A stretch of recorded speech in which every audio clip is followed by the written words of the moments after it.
put their name on the ballot, put their life on the line, have people that are standing up and standing alongside and fighting for them and making sure that every person coming behind us gets to enjoy the incredible gift of growing up in a country that still means something, in a country that still stands for something.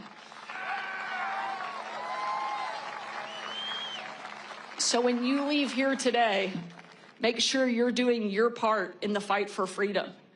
And that doesn't just mean voting. Absolutely, that is critical over the course of the next several days. We need you to show up and show up big. But it also means getting your friends to go out and vote too.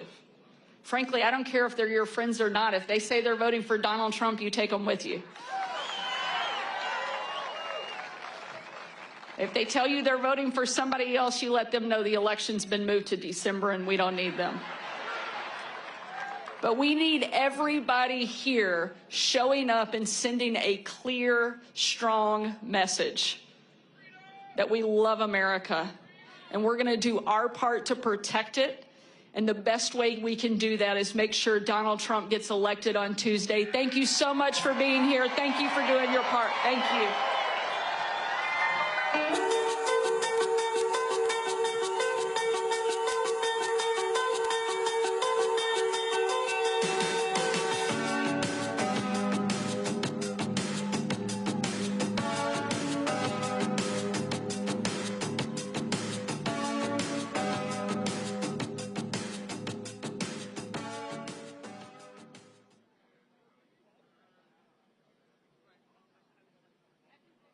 Ladies and gentlemen, please welcome to the stage Senior Advisor to President Donald J. Trump and founder of America First Legal, Stephen Miller.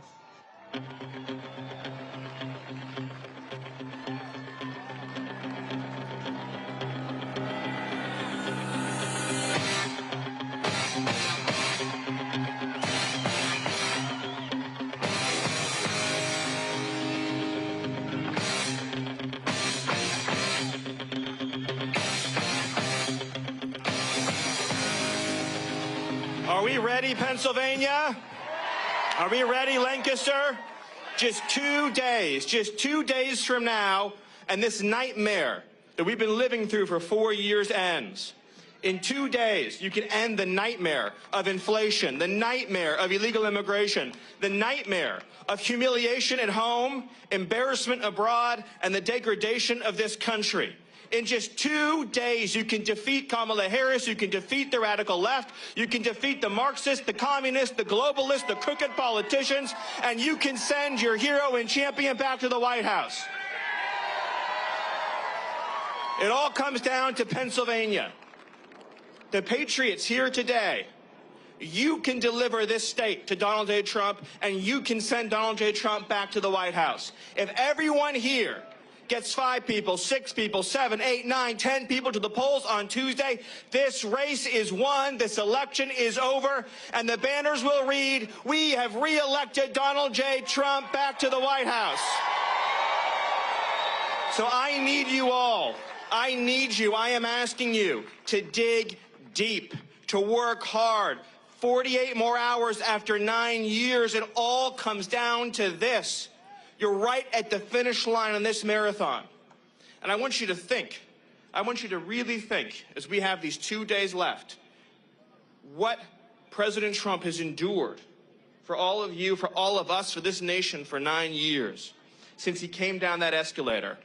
I want you to think about the hoaxes, the media lies, distortions, defamations, lawfare, persecutions, witch hunts, one persecution, one hoax, one abuse, one lie after another. Every single force that has been wrecking and raiding and pillaging this country has been coming after him. And why? Why have they done it?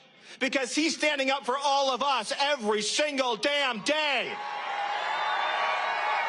And I ask you, when they came at him, when they tried to take away his freedom, when they tried to take away his business, and yes, when they tried to take away his life, Did he back down? Did he give an inch? Did he yield? Did he surrender? Or did he stand up proud and tall and raise his fist into the air and shout, fight, fight, fight? Pennsylvania, I need you to fight. We need you to fight for 2 more days to end these injustices. As you're heading to the polls, as you're bringing your friends to the polls, as you're bringing your coworkers to the polls, your family to the polls, I want you to think about all the victims who have suffered under this heartless administration and under the cruel and wicked and sinister policies of Kamala Harris. How many of you have turned on the news or searched online day after day and read about another American raped and murdered by an illegal alien that Kamala Harris brought into our country? What kind of person does this to her own countrymen? What kind of person finds criminal gang members and sets them free to attack our people? Who would do such a thing? I want you to think of these victims. I want you to think of the mothers, the fathers who will never see their kids again, and say, for the love of God, we're going to elect Donald Trump. We're going to seal that border. We're going to send the illegals home. And we're going to keep America safe for American citizens.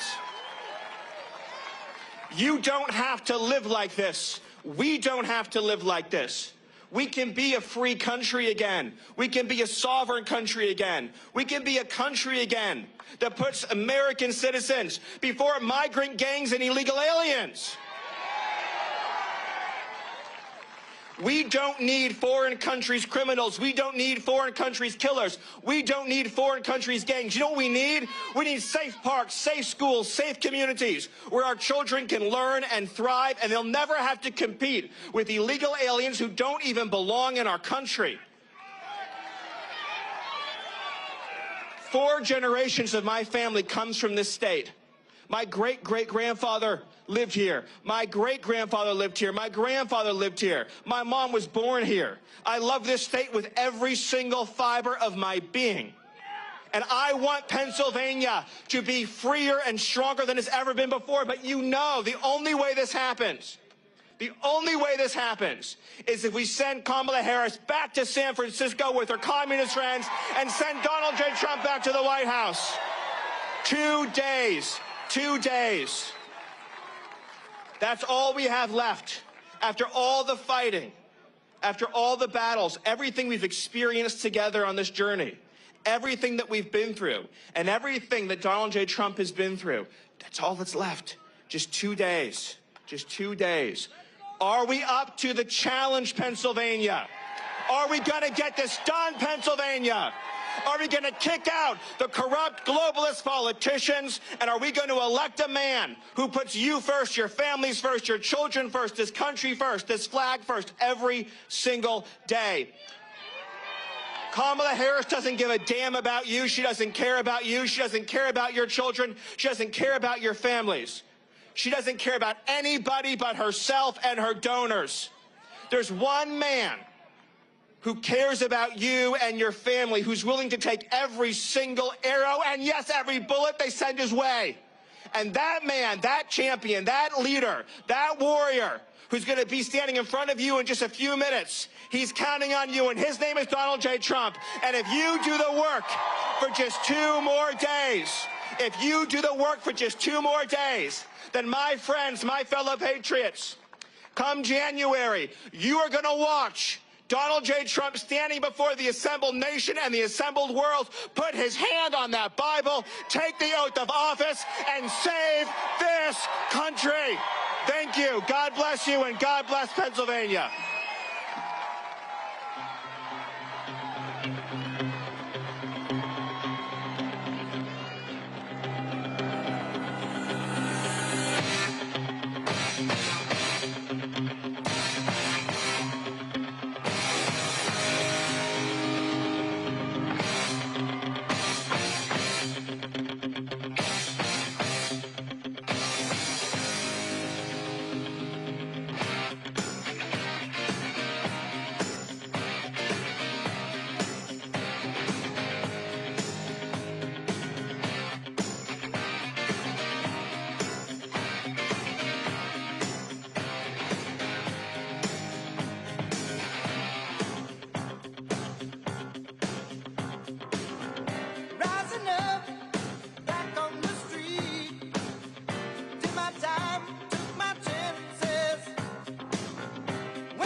began.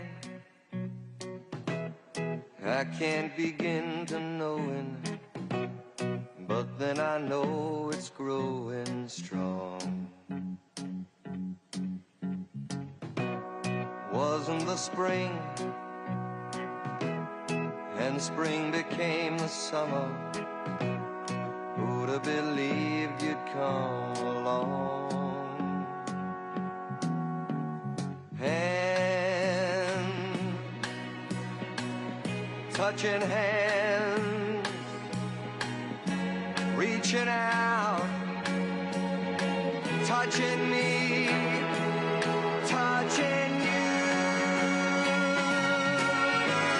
Sweet Caroline, good times never seem so good. I've been inclined to believe there never was, but now I look at the night and it don't seem so lonely. We fill it up with only two. And when I hurt, hurting runs off my shoulders. How can I hurt when holding you? Warm, touching warm, reaching out, touching me, touching you. Caroline, good times never seem so good. I've been inclined to believe there never was. Oh, no,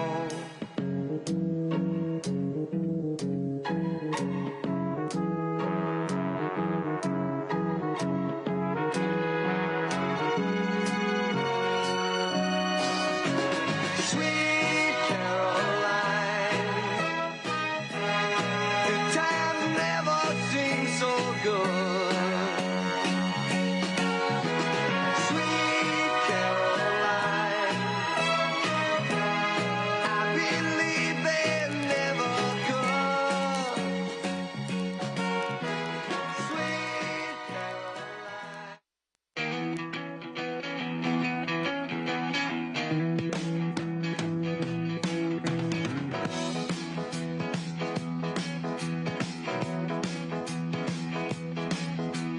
We've been together since way back when.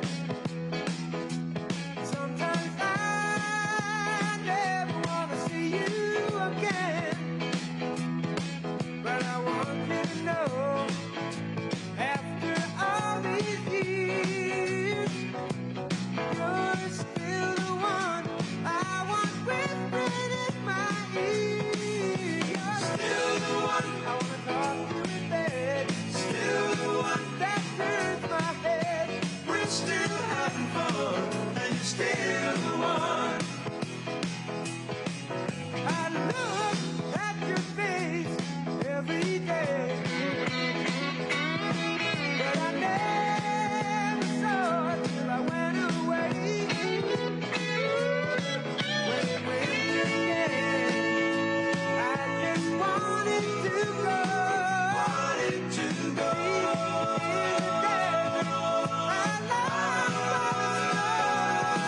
love you're still the one that makes me laugh. Still the one that's my better half. We're still having fun, and you're still the one. You're still the one that makes me strong.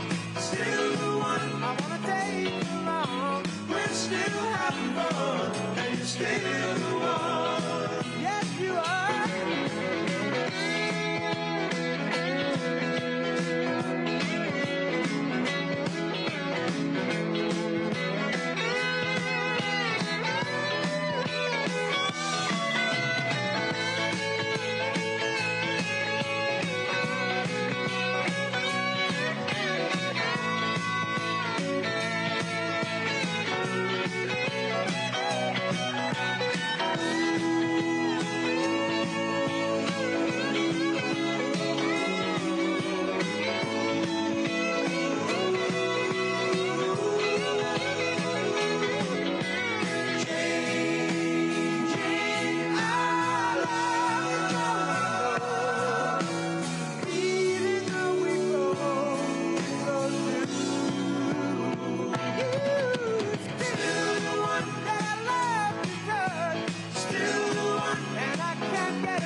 we're still having fun, and you're still the one. You're still the one who can scratch my itch. You're still the one that I wouldn't switch. We're still having fun, and you're still the one. You are still the one that makes me shout. Still the one that I dream about. We're still having fun, and you're still the one. You are still the one. You're still the one. We're still having fun, and you're still the one.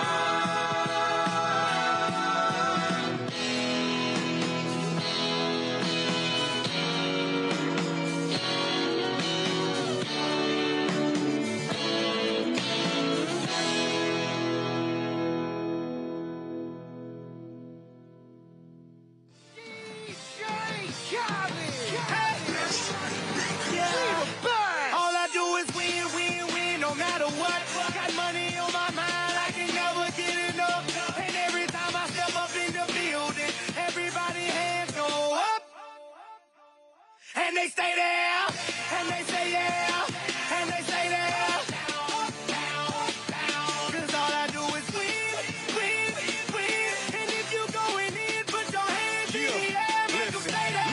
Ludacris going in on the verse, cause I never been defeated and I won't stop now. Keep your hands up, get them in the sky for the homies that ain't making it and my folks locked down. I never went nowhere, what they saying Luda's back. Blame it on that contour, the hood call it Luda-yak. And I'm on this foolish track, so I spit my foolish flow. My hands go up and down, like strippers' booties go. My verses still be serving, tight like a million virgins. Last time on a college remix, now I'm on the original version. Can't never count me out, y'all better count me in. Got 20 bank accounts, accountants count me in. Make millions every year for South champions. Cause all I do, all I do is win, win, win, no matter what. Got money on my mind, I can never get enough.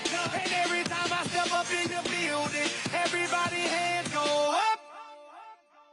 And they stay there, and they say yeah, and they stay there. Cause all I do is win, win, win. And if you going in, put your hands in the air, make them stay there. Swerving in my low-low, head on the swivel, you know serving me's a no-no. Clean as a whistle as I pull out in my Rolls Royce. Yellow bone passenger, they see it, they say, oh boy. Tell Cali, back it up, my niggas call me loco. Down for armed traffic, you know, make me pull that fofo. Ask you what you laughing at, represent that mud life. Dirty money, bitch, you better get your mud right. We come together, holding hands and holler hood life. We all strapping all black, it's like Bud Light. All we do is win. You riding or what? Cause we riding tonight. Now you riding with me cause you wasn't riding. All I do is win, win, win, no matter what. Got money on my mind, I can never get enough. And every time I step up in the building, everybody hands go up. And they stay there, and they say yeah, and they stay there. Cause all I do is win, win, win. And if you going in, put your hands in the air, make them stay there. Heat in the kitchen, pot on the stove, water getting boiled, dope being sold, Snoopy in the hookie, system overload. I've been running this rap game since I was 20 years old. I hung with the worst of them, bust till I burst them up, floss them up, toss them up, harder work, close them up. Pardon me, I'm bossing up, fresh you up, bless you, bro, don't mess with us. We like the youth in the 80s, back to back, set a track, hit the lick, get it back, get the trick, jump the track, bitch, I want my money back. Time and time again, while I'm sipping on this gin, Al Davis said it best, just win, baby, win. All I do is win, win, win, no matter what. Got money on my mind, I can never get enough. And every time I step up in the building, everybody hands go up. And they stay there, and they say yeah, and they stay there. Cause all I do is win, win, win. And if you going in, put your hands in the air, make them stay there.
1989, my thoughts were short, my hair was long, caught somewhere between a boy and man.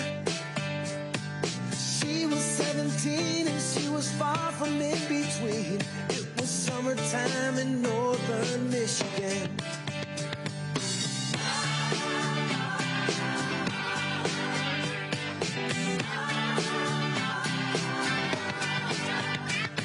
Splashing through the sandbar, talking by the campfire. It's the simple things in life, like when and where. We didn't have no internet, but man, I never will forget the way the moonlight shined upon her hair. And we were trying different things, and we were smoking funny things, making love out by the lake to our favorite song, sipping whiskey out the bottle, not thinking about tomorrow, singing Sweet Home Alabama all summer long.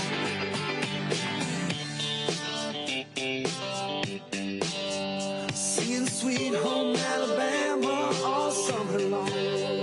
Catching walleye from the dock, watching the waves roll off the rocks. She'll forever hold a spot inside my soul. We'd blister in the sun, we couldn't wait for night to come to hit that sand and play some rock and roll. While we were trying different things, and we were smoking funny things, making love out by the lake to our favorite song, sipping whiskey out the bottle, not thinking about tomorrow, singing Sweet Home Alabama all summer long.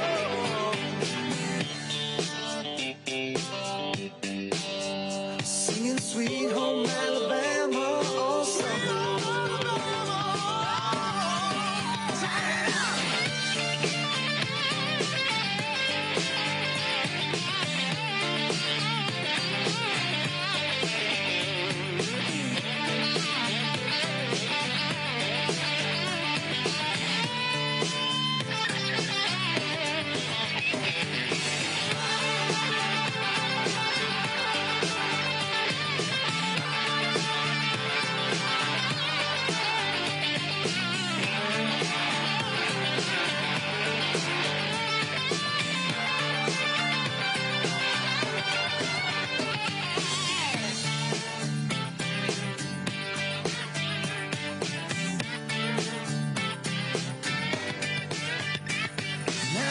Seems as strange as when the leaves began to change. Oh, how we thought those days would never end. Sometimes I hear that song and I'll start to sing along and think, man, I'd love to see that girl again. And we were trying different things, and we were smoking funny things, making love out by the lake to our favorite song, bottle, not thinking about tomorrow, singing Sweet Home Alabama all summer long. We were trying different things, and we were smoking funny things, making love out by the lake to our favorite songs, sipping whiskey out the bottle, not thinking about tomorrow, singing Sweet Home Alabama all summer long. Singing Sweet Home Alabama all summer long. Singing Sweet Home Alabama all summer long. Singing Sweet Home Alabama all summer long. Singing Sweet Home Alabama all summer long.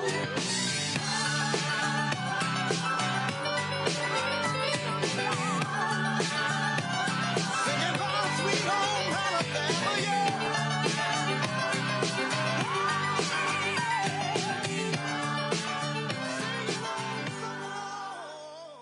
There's one hymn especially that we want you to come to know and love. A great hymn of adoration. It's a Swedish hymn written in 1886. How Great Thou Art. Here in Melbourne, we have two crusade choirs. The ones you see on the platform this afternoon and down here have the red identification badge on, and we have a green choir which will be here tomorrow. We had over 1,400 of them registered. And we know that you'll enjoy their ministry and song, and just now we're going to ask them to come Mr. Shea to come and the choir to join him in singing, How Great Thou Art.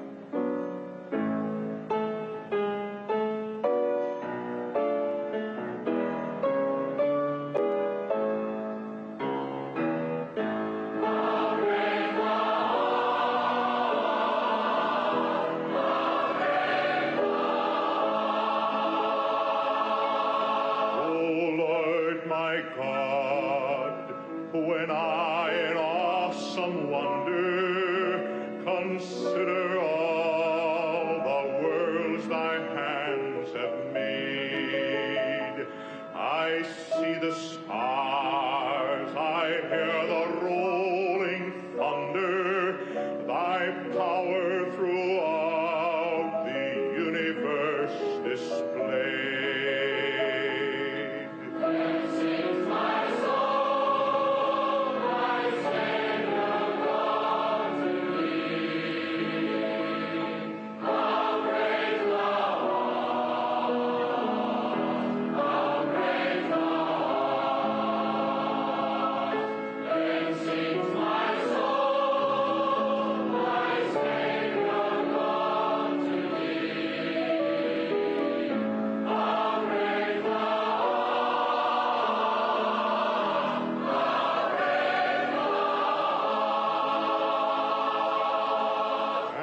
When I think that God his Son not sparing sent him to die, I scarce can take it in, that on the cross my burden gladly bearing, he bled and died to take away my sin.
I remember when I lost my mind. There was something so pleasant about that place. Even your emotions have an echo in so much space. And when you're out there without care, yeah, I was out of touch. But it wasn't because I didn't know enough. I just knew too much. Does that make me crazy? Does that make me crazy? Does that make me crazy? Possibly.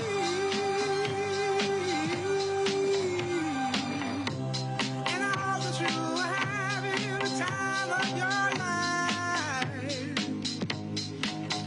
But think twice. That's my only advice. Come on now, who do you think you are? Bless your soul. You really think you're in control? Well, I think you're crazy. I think you're crazy. I think you're crazy, just like me.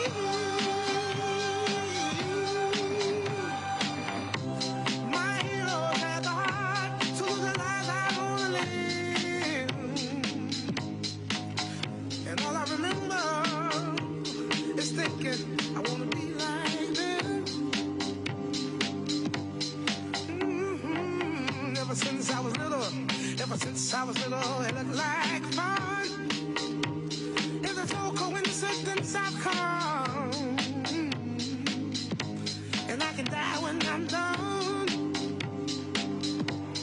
But maybe I'm crazy. Maybe you're crazy. Maybe we're crazy. Probably.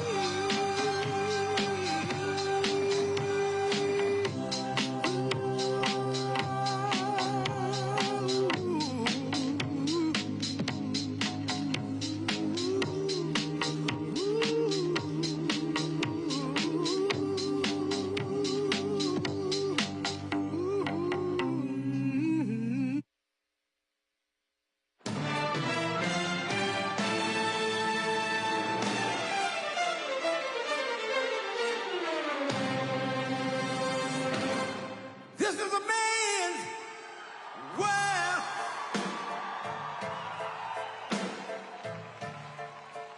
This is a man's world.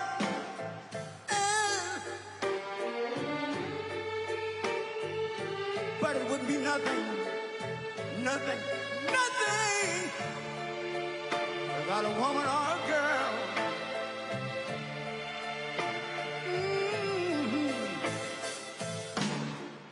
You see, man made the car to take us over the road. Man made the train, carry the heavy load. Man made the electric lights to take us out of the dark. And man made the boat for the water. Like my Bible said, Noah made the ark. This is a man's world. Ow! But it wouldn't be nothing without a woman or a girl.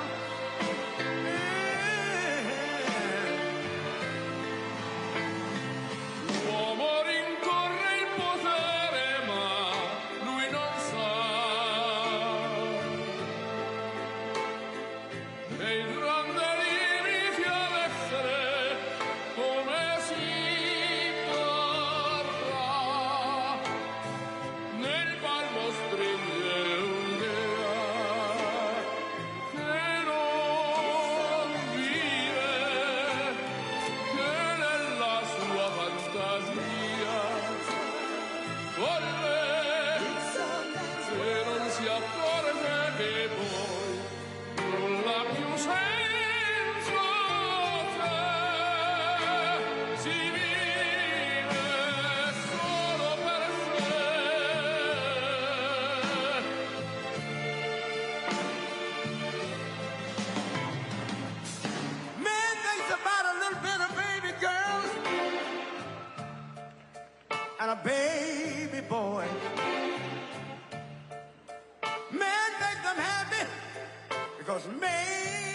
He's lost. E non si accorge che poi non la più senza te si vive solo per sé, solo per sé, solo per sé. This is a man's world.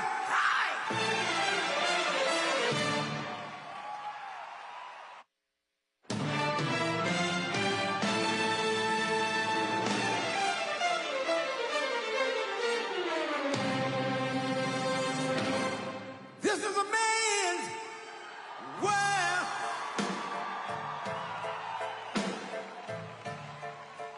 This is a man's world.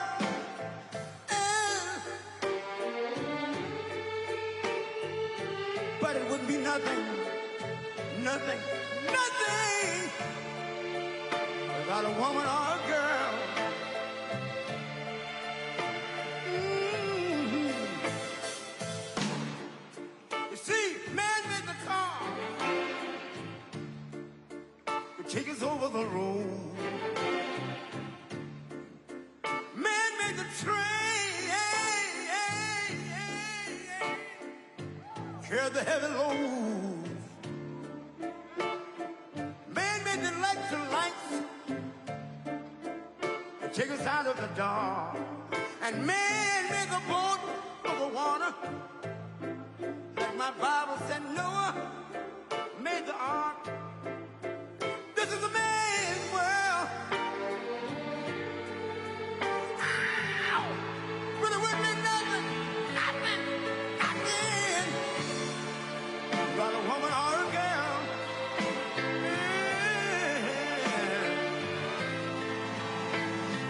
L'uomo rincorre il potere, ma lui non sa che il grande limite ad essere come si porta. Nel palmo stringe un'idea che non vive, che nella sua fantasia corre, se non si accorge che poi non l'ha più senza te, si vive solo per sé.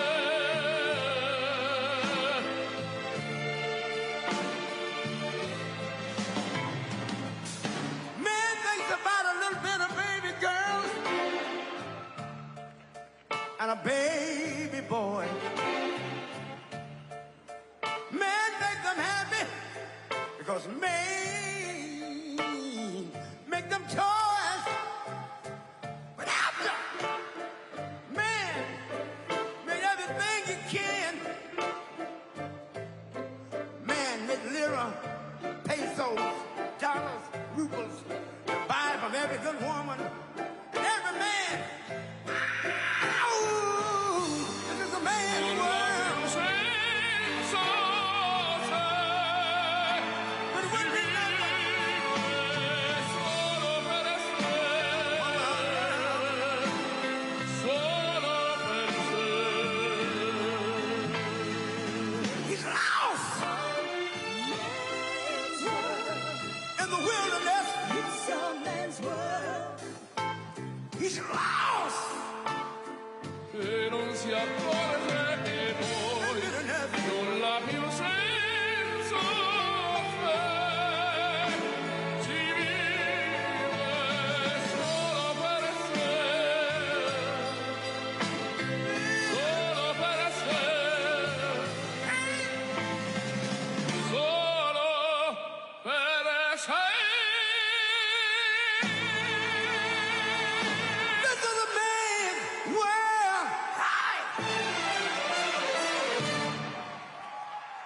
I've been selling my soul, working all day, overtime hours for bullshit pay so I can sit out here and waste my life away.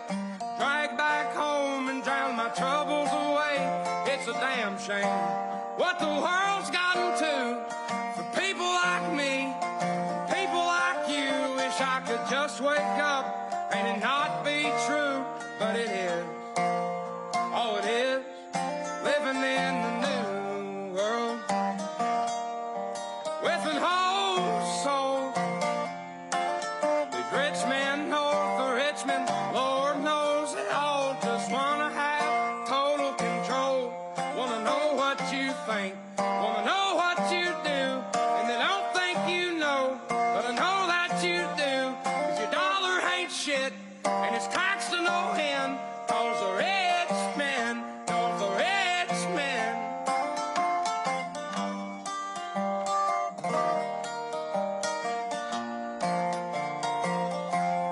I wish politicians would look out for minors, and not just minors on an island somewhere. Lord, we got folks in the street, ain't got nothing to eat, and the obese milking welfare.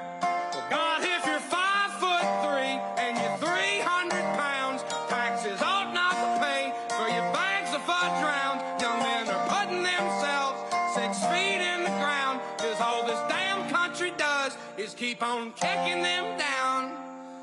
Lord, it's a damn shame what the world's gotten to for people like me, people like you. Wish I could just wake up and it not be true, but it is. Oh, it is living in the new world with an whole soul. These rich men north of Richmond, Lord knows they all just wanna have total control. Wanna know what you think, wanna know what you do, and they don't think you know, but I know that you do. 'Cause your dollar ain't shit, and it's taxed to no end. 'Cause the rich men, north of rich men.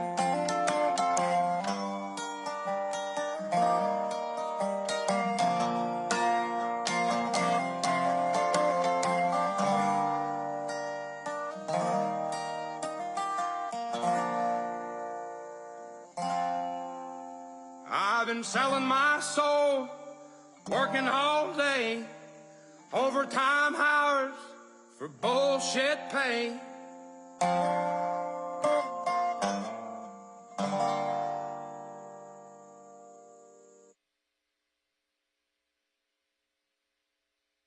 Please, please, please, please.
God Almighty.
Ladies and gentlemen, please welcome the 45th and soon-to-be 47th President of the United States of America, Donald J. Trump!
From the lakes of Minnesota to the hills of Tennessee, across the plains of Texas, from sea to shining sea, from Detroit down to Houston and New York to LA, where there's pride in every American heart, and it's time we stand and say that I'm proud to be an American, where at least I know I'm free. And I won't forget the men who died, who gave that right to me. And I gladly stand up next to you and defend her still today. 'Cause there ain't no doubt I love this land. God bless the USA.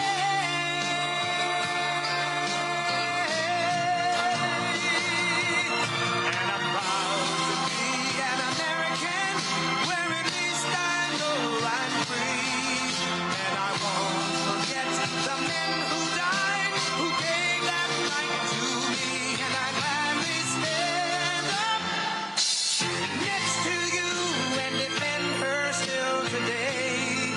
'Cause there ain't no doubt I love this land. God bless the USA.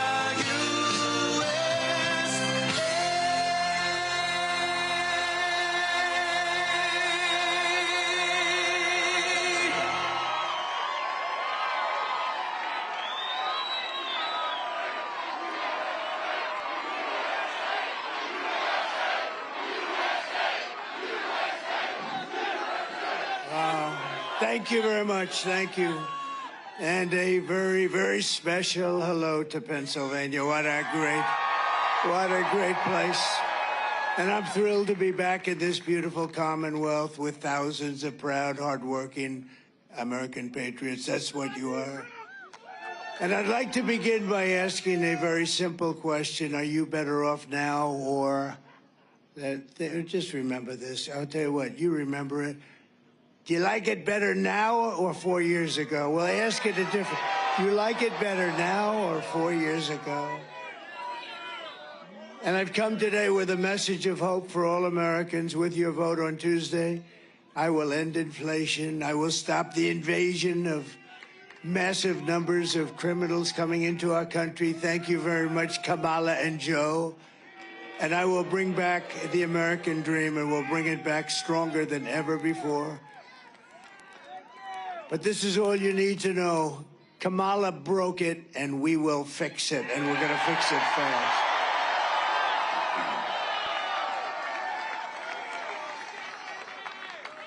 America will be bigger, better, bolder, richer, safer, and stronger than ever before. The election is a choice between whether we will have 4 more years of incompetence and failure, which is what we have right now, or whether we will begin the 4 greatest years in the history of our country. And I'm asking you to be excited about the future of our country again. I'm asking you to dream big again. This will be America's new golden age. This is going to be a golden age, and it's hard to believe, isn't it, huh? We're talking about a golden age, but that's hard to believe because we have been so low. We've never been this low.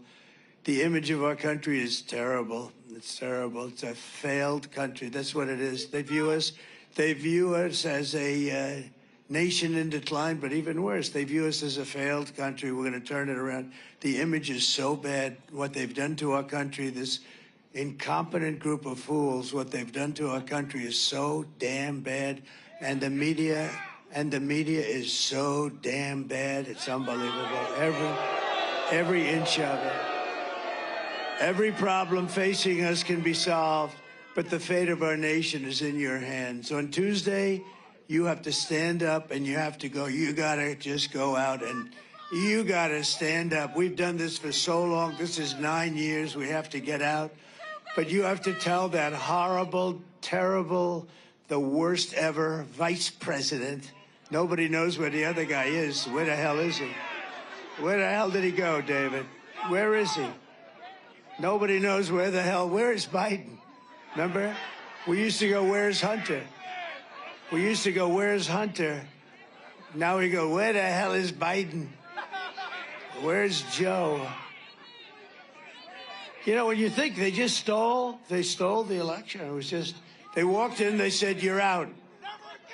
Right? That's a threat to democracy. They call me threat to democracy. They stole the election from this guy. Whether you like him or not, they stole the election. They walked in. They said, get out of here, Joe. You're out. You're dead. You're out, Joe.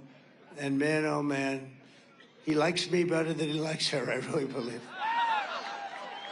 And you have to tell Kamala that you've had enough, Kamala. You've had enough. You're the worst ever. Kamala, you're fired. Get the hell out of here. Get out of here. You know, it's amazing. I watched her yesterday, and she's saying all these things she's going to do when she gets to office. First of all, she's got 3 more months. But more importantly, why the hell didn't she do this stuff before? First of all, none of it did she believe in. None of it. She's changed 15 different policies. She's a radical left Marxist. And if she ever heads this country is finished. And I say it loud and clear. Everything we've been fighting for so hard to achieve for the past 9 years all comes down to the next 2 days. Think of it. We've worked in this for 9 years, and we got a phony press. We got a lot of crooked people out there. We're fighting like a son of a gun. We're fighting. They are fighting so hard to steal this damn thing. Look at what's going on. Look at what's going on in your state. Every day, they're talking about extending hours and stuff. Who ever heard of this stuff? We should have 1-day voting and paper ballots.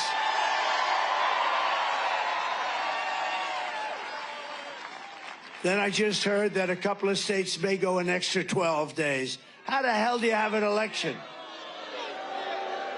You know, they spend all of this money on these damn machines, and paper ballots, you'd have the answer by 9 o'clock tonight. It's a damn shame. And I'm the only one that talks about it because everyone's afraid to damn talk about it. And then they accuse you of being a conspiracy theorist. He's a conspiracy. And they want to lock you up. They want to put you in jail. The ones that should be locked up are the ones that cheat on these horrible elections that we go through in our country. And I don't know what's going to happen, but for future elections, I won't be even a part of it. But you ought to damn well go to paper ballots. You ought to go to voter ID. And you ought to have the election over by 9 o'clock. I'm hearing now they're going to take weeks. Can you imagine? They spend all this money on machines, and they're going to say, we may take an extra 12 days to determine. And what do you think happens during that 12 days? What do you think happens?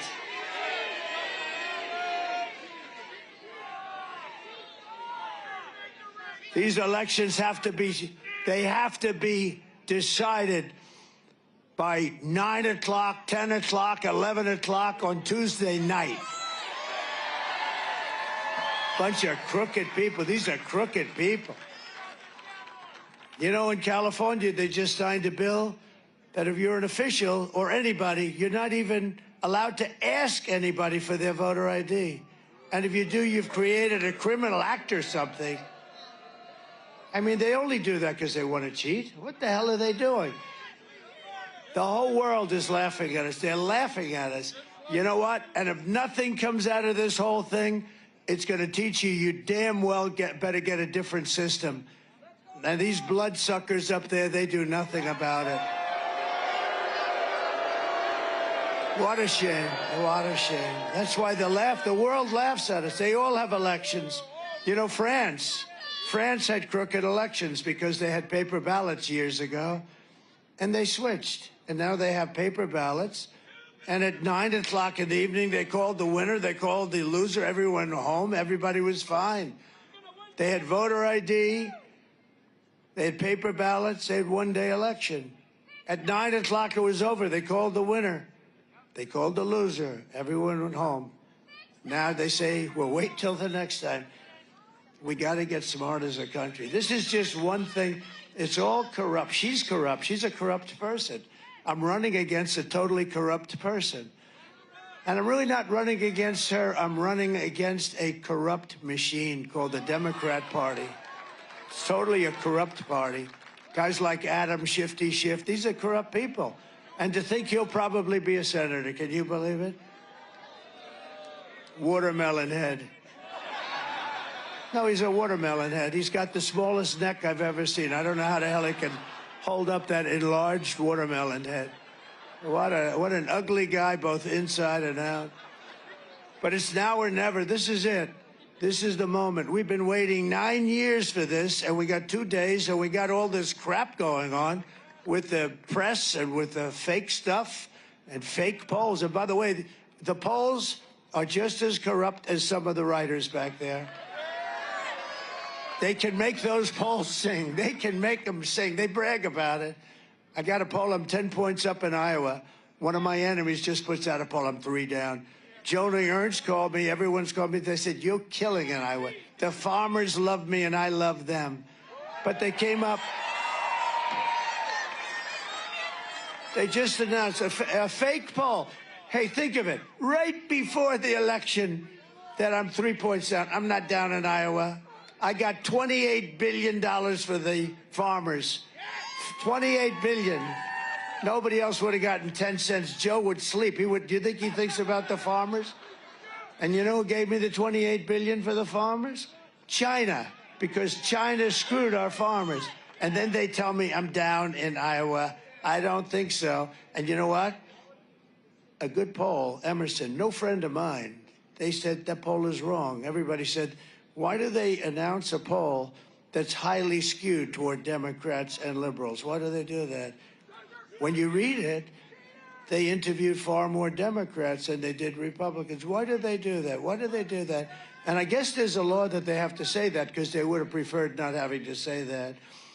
Our country is a crooked country, okay? It's a crooked country, and we're going to make it straight. We're going to make it straight, and it's not an easy thing to do. They'll want to put you in jail because you want to make it straight. Think of it. Think of it. They cheat on elections, and you call them on it, and they want to put you in jail. Think about it. It's the most incredible thing I've ever seen. But I love it. You know why? Because we've proven something, we've shown something, and we're going to get it fixed, and we got to win this election.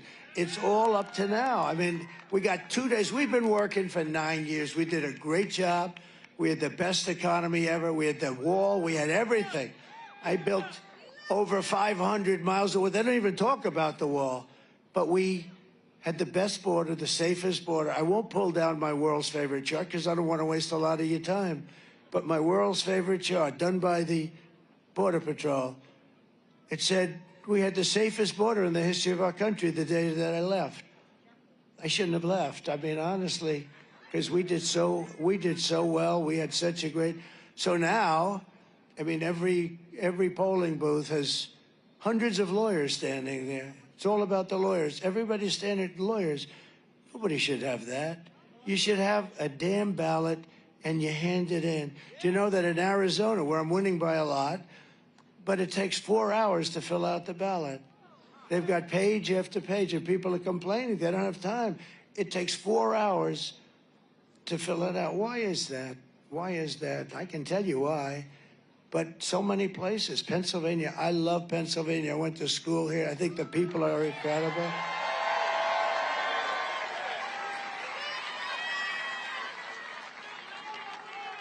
But they found, as I understand it, I mean, I don't know what's happened in the last day or so, but in Lancaster, they found 2,600 ballots, all done by the same hand. In other words, the same exact penmanship, the same hand, the same everything. It was all done by the same pen, the exact same pen. And then they go and they say, well, this is a conspiracy theorist. It's a terrible thing that's happened to our country. And the whole world watches it, even third world countries. I was telling a friend came in last night. He comes from a country, he works there a lot, and knows it. And it's not a great country, to be honest with you. And he said, but when we vote, they take our fingerprints and they check our fingerprints. We can't get away with anything. This is a third world country. In our country, think of it. You are not allowed to even ask for somebody's voter ID. And if you do ask, I think they have the right to put you in jail. Not the one that's cheating, the one that's asking, I want honesty. Oh, let's go to jail. It's a terrible thing. And I tell you what, I love being off these stupid teleprompters because the truth comes out.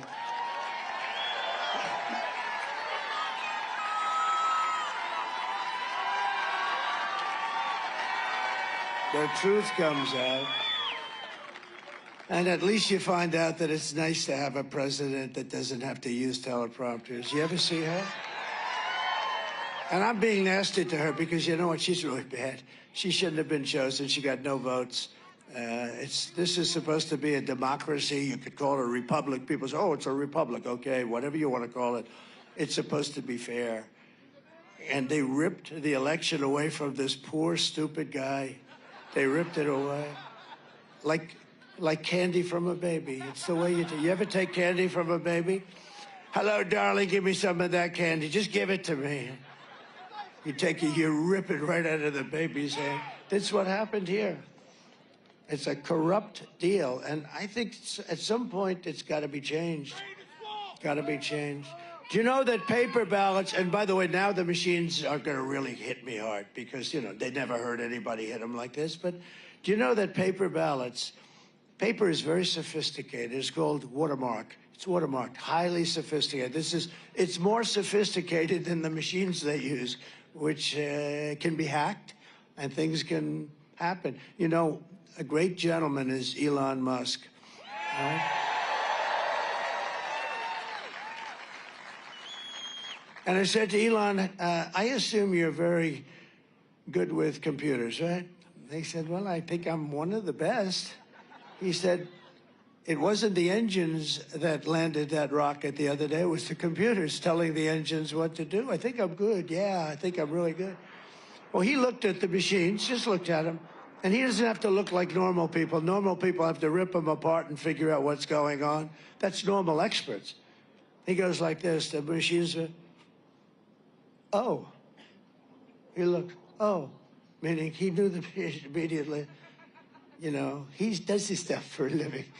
So he looks, and he actually made the statement. He said, look, computers are great for sending rockets up and everything else, but there should never be machines used in voting. Everything should be paper ballots put in boxes, voter ID, also identification for the country. In other words, little questions like, now, are you a citizen of the United States? These are little questions. These aren't big questions. Excuse me, ma'am, are you a citizen of the United States? No, I'm not. You're not allowed to ask. Oh, what city do you live in? It's none of your business. I'm voting. Do you understand? Now, if you show up in a suit and tie, they say, we don't want this guy voting. You got to see what they do. I mean, what they do is so sad. But Elon is a total pro. And I saw his mother, the most elegant woman. I said, Elon, she produced you. Well, she produced one hell of a smart guy. But did you see his mother with a beautiful white hair? She looked like total royalty. And she said she went, I think, to New York, and she pulls out identification. No, I don't need that, ma'am. Oh, of course you do. It's my, she wanted to give it. They didn't want it.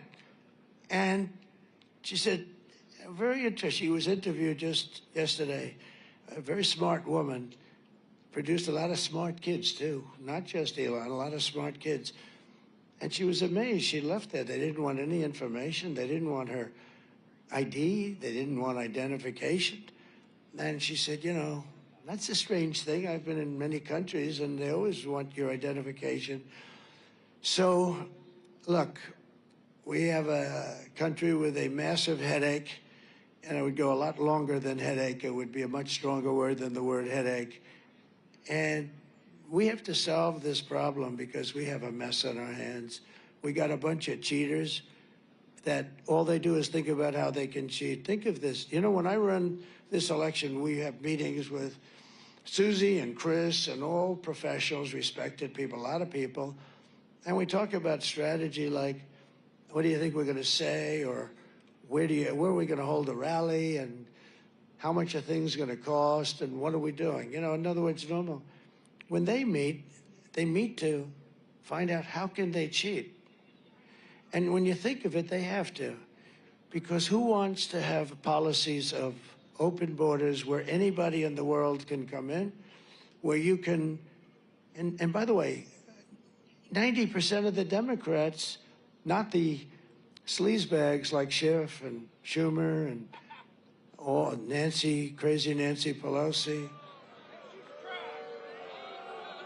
Pocahontas, not those people, but the people that vote. You know, the real Democrats, they actually tell me all the time, I don't know why the hell we can't have voter ID. The real Democrats want to have things like voter ID. They know it's crooked. There's only one reason you don't want voter ID. There's only one reason, and that's to cheat. There is no other reason. There's no other reason. And they do cheat.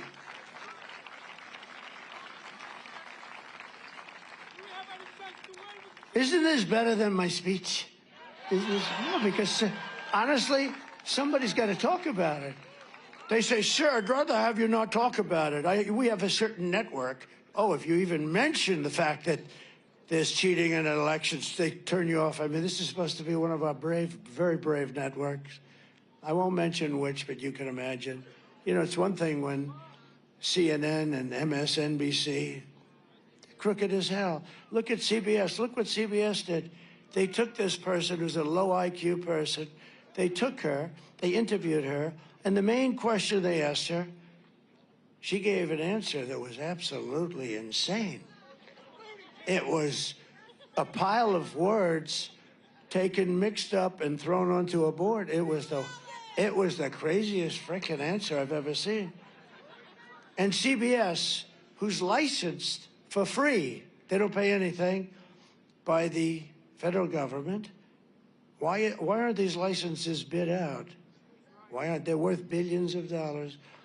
All they're supposed to do is be honest. So CBS, now their main news show is 60 Minutes. 60 Minutes took her answer, realized it was a disaster. And you know they wouldn't do it for me. They would love me to give that guy. And you're right. So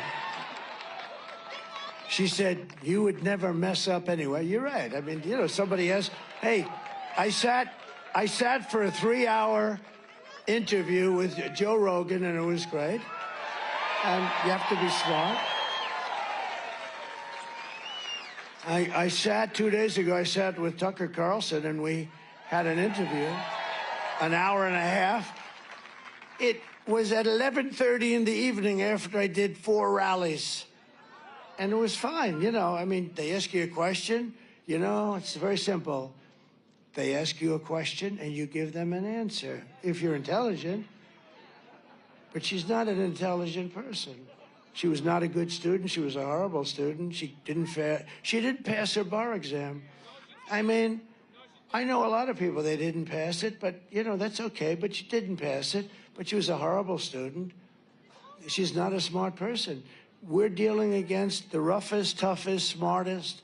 Oh, the press goes crazy. If I say President Xi of China is a brilliant man, they go crazy. He called him brilliant. Well, he runs 1.4 billion people with an iron fist. Yeah, I'd say he's brilliant. That doesn't mean he's a good person. I happen to think, I mean, what he did with COVID was, I called that along. I said it came from the Wuhan lab, and people have a lot of different theories on it. I happen to think it was gross incompetence.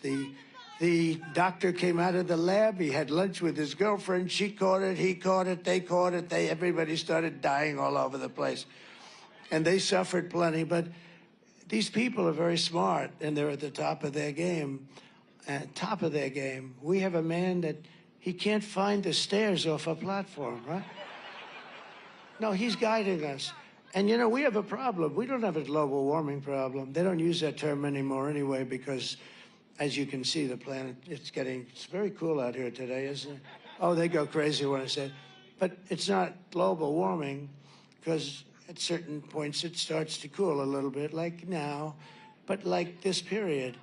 And they're getting killed with global, so they changed it. You know what the term is? Climate change. This way, if it gets warmer, it's fine. If it gets cooler, if it rains, if snow comes down in the middle of the summer, it's climate change, you know. I mean, we have a girl, not a smart girl either. She's not smart. She's got a good shtick, but she's not smart. AOC +3. Do you remember how this whole hoax started? She came down and she started screaming at senators that have been there for 30 years, Democrats, and they were totally afraid of her. They're less afraid of her now, but half of them are gonzo.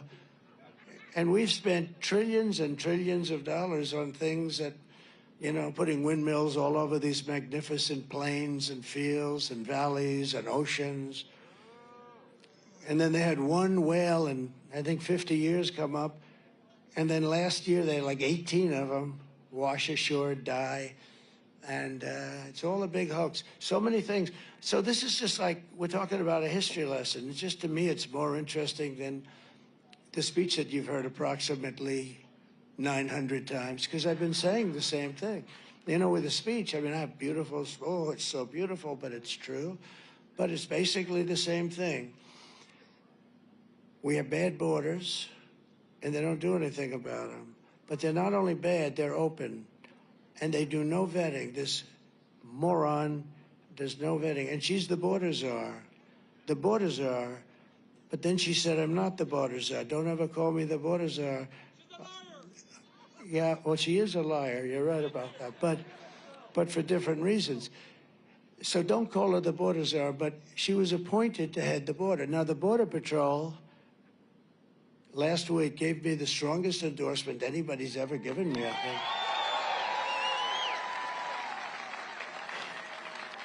They actually called me the greatest president in the history of our country. I said, does that include Abraham Lincoln? Does that include Abraham Lincoln and George Washington? They said, actually, it does. So anyway, so they like me. But they said the best border president. They said Tom Homan, one of the top guys, he said he's the greatest president we've had.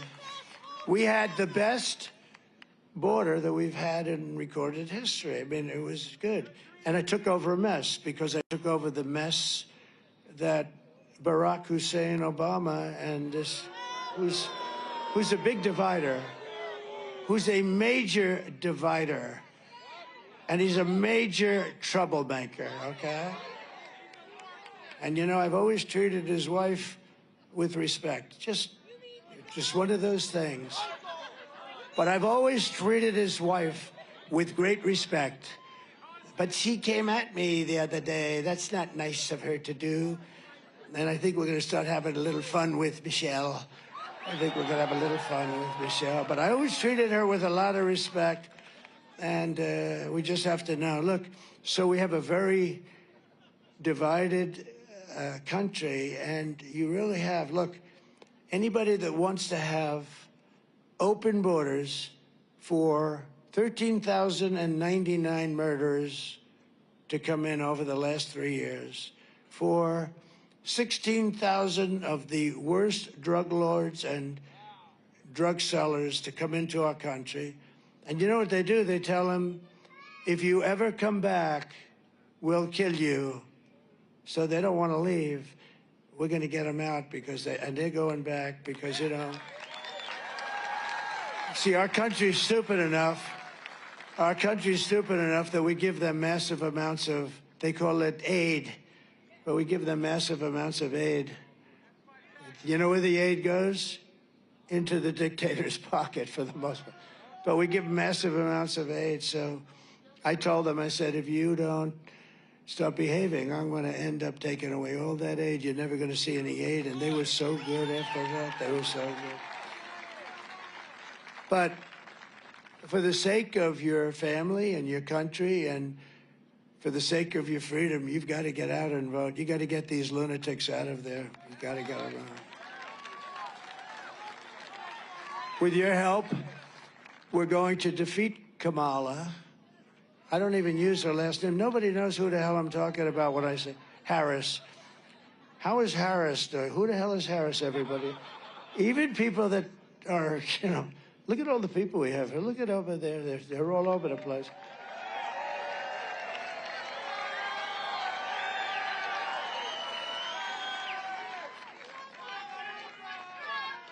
You know, it's a little strange. I'm a pretty smart guy. I have genetic. Do you believe in genetics? I do, you know. Fast racehorses produce fast racehorses, whether you like it or not. And but I'm a very I believe in it, and like I'm smart. I tell the story. Thank you very much. I appreciate it. He said brilliant. Well, probably brilliant, but no. And we do the weave, right? This is a weave today. They'll say, and this is a very important lesson because I'm trying to tell you what's happening with our country. It's going bad. And it can never get fixed because we're never going to get the right people in because of what they do with the elections. We're going to get a bunch of crooks and horrible people. And not dumb people, by the way, you know. She's a dumb person, but the party, but she's not going to run. She's a vessel. She's a vessel, and she's just a vessel. They didn't want him, and then they found out he's perfect. He's perfect because he didn't know what the hell he was doing. They got away. But this is a group of people, large group of people, larger than people think. But it's a very demonic party. It's become that way. The people aren't. The people, Democrats, regular Democrats aren't. Most of them agree with what I'm saying. But it's very.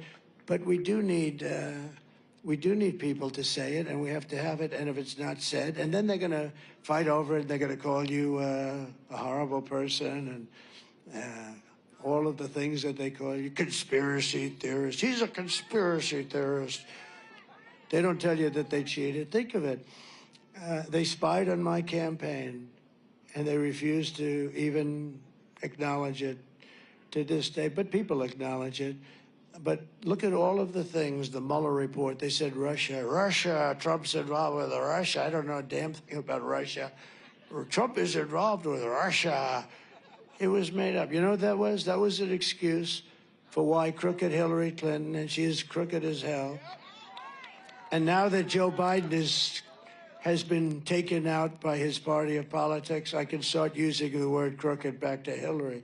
I can put it back. You know, I took it off a couple of years ago because I figured she was finished. But actually, I see her talking so much. She's got major Trump derangement syndrome. They were going to operate to see if they could fix it, but it was so severe that the doctor said it would be a waste of a surgeon's time. No, but you like to have smart, and you know, somebody said, is it true that your uncle is Dr. John Trump of MIT? I said, yes, it is. Do you know my uncle was the longest serving professor in the history of MIT? Like, I think 41 years or something, 39, 41. And there's something nice about that. And I'm just looking here, and I'm watching, and this has nothing to do with corruption, but it has to do with a little bit intelligence. And I have a piece of glass over here, and I don't have a piece of glass there. And I have this piece of glass here. But all we have really over here is the fake news, right?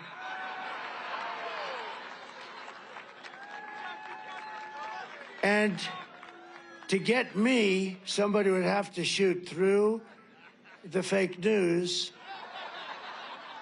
And I don't mind that so much, because I don't mind. I don't mind that. So I have a piece of glass here. And the problem with that glass is I don't look great on television when you have a 4-inch piece of glass that a howitzer can't go through. No, when you see yourself on television, you say, boy, you're really not very recognizable, to be honest with you, which is good. But here's the problem. So I have glass here, I have glass here. Now, I'm not worried about this. Look, what do I have? A couple of people, and they're friends, generally. There are a couple of people I don't like in that group, but that's like, no, but look at it. Look at it. I have nobody here. What do I need this piece? But where I think I do need a piece is here.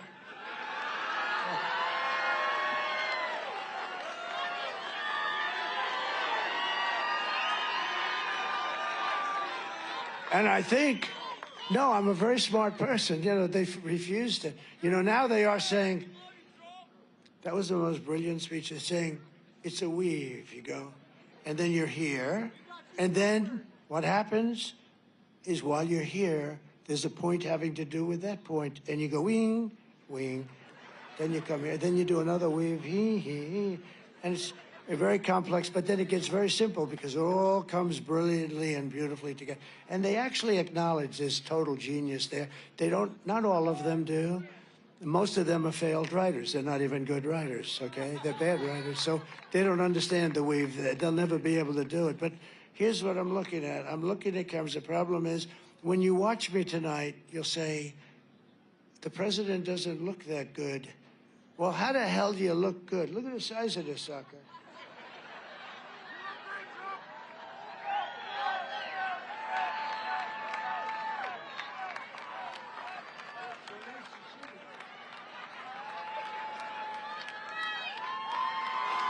Nice to see you.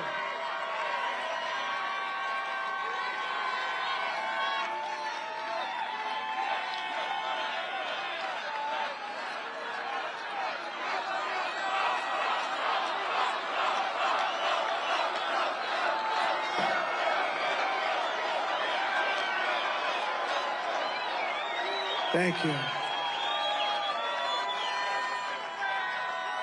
So just to finish up on that list, because I don't want to waste a lot of time on the list, but it does seem sort of ridiculous, doesn't it? I don't need a piece here, fellas. I need a piece here. I need a piece. I'm not worried about these people. Maybe David. I'm worried about that. I don't need a piece. You know where I need a piece? Right there.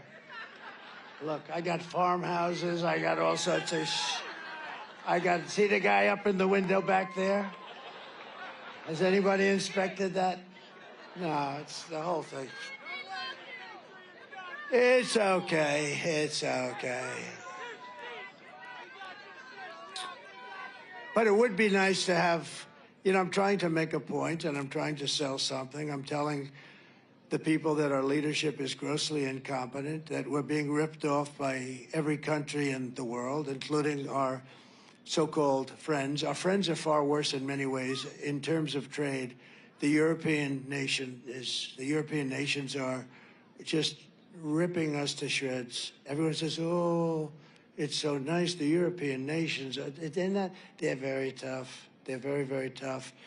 You know, with trade, they don't take our cars. They don't take our farm products. They don't take anything.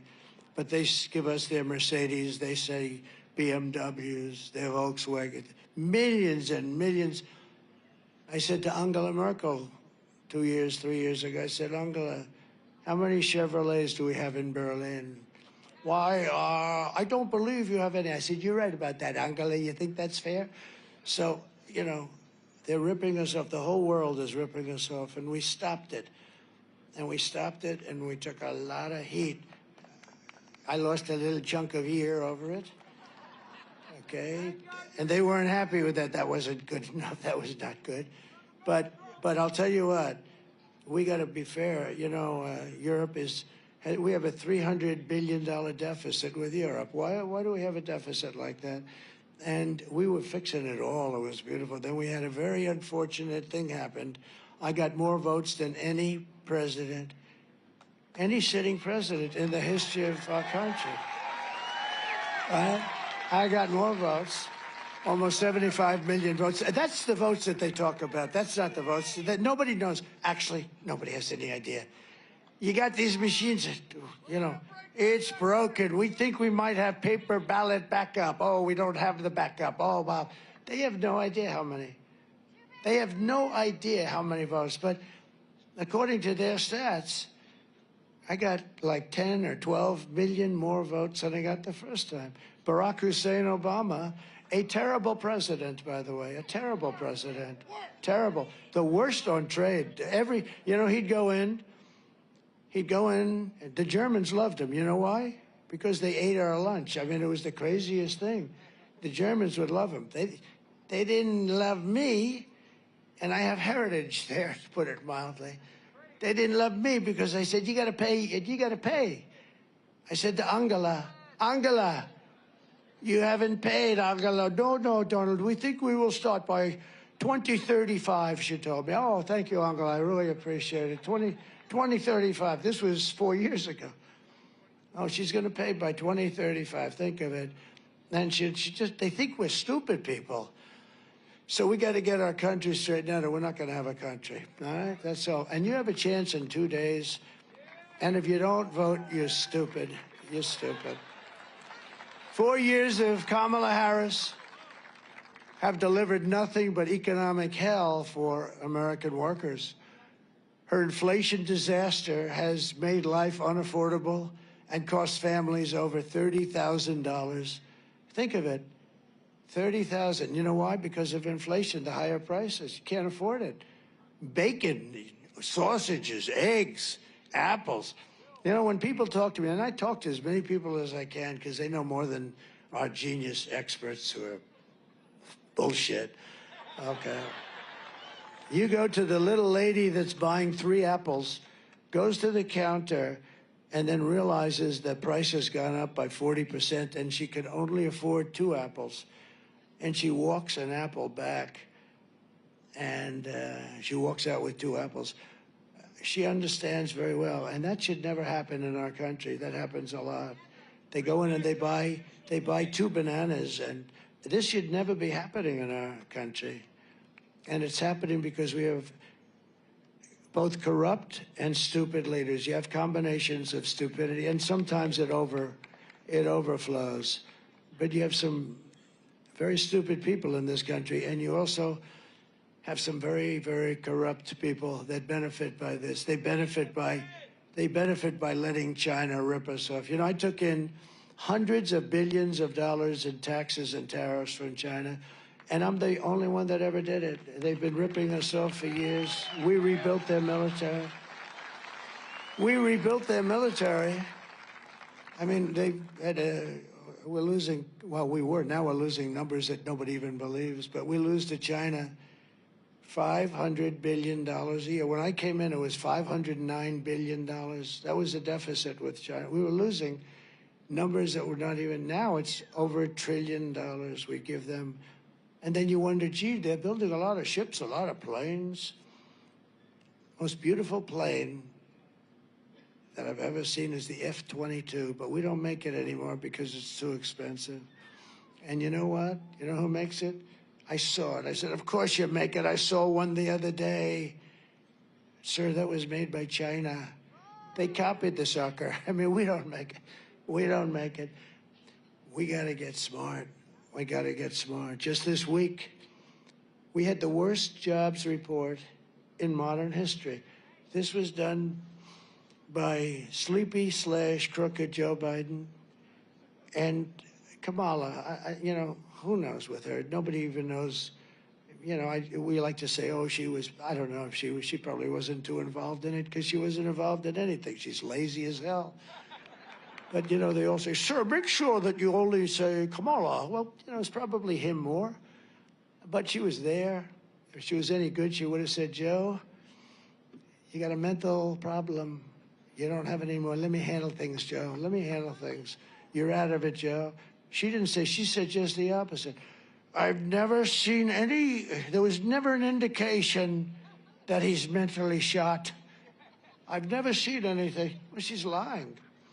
You saw that with the debate. Even I, you know, I had a thing, I wasn't going to look at him. And I finally had to go like, what? I had to look. I just had to. I couldn't hold it. I looked. I said, what the hell is going on over there? But he had a bad debate. But, you know, that's okay. You can't take it away. You have to go through a process. You can't just say, you're out of here, Joe. You're out. That's what they did. After the debate, they went and they just took it away. You can't do that. But we have, and these numbers that I'm going to tell you are the worst. This is like a depression. And they're devastated. They don't want to talk about it because, you know, they've had a couple of things happen that are incredible. One of the things is that these numbers were announced yesterday, and they thought they were going to be able to hold them till after the election.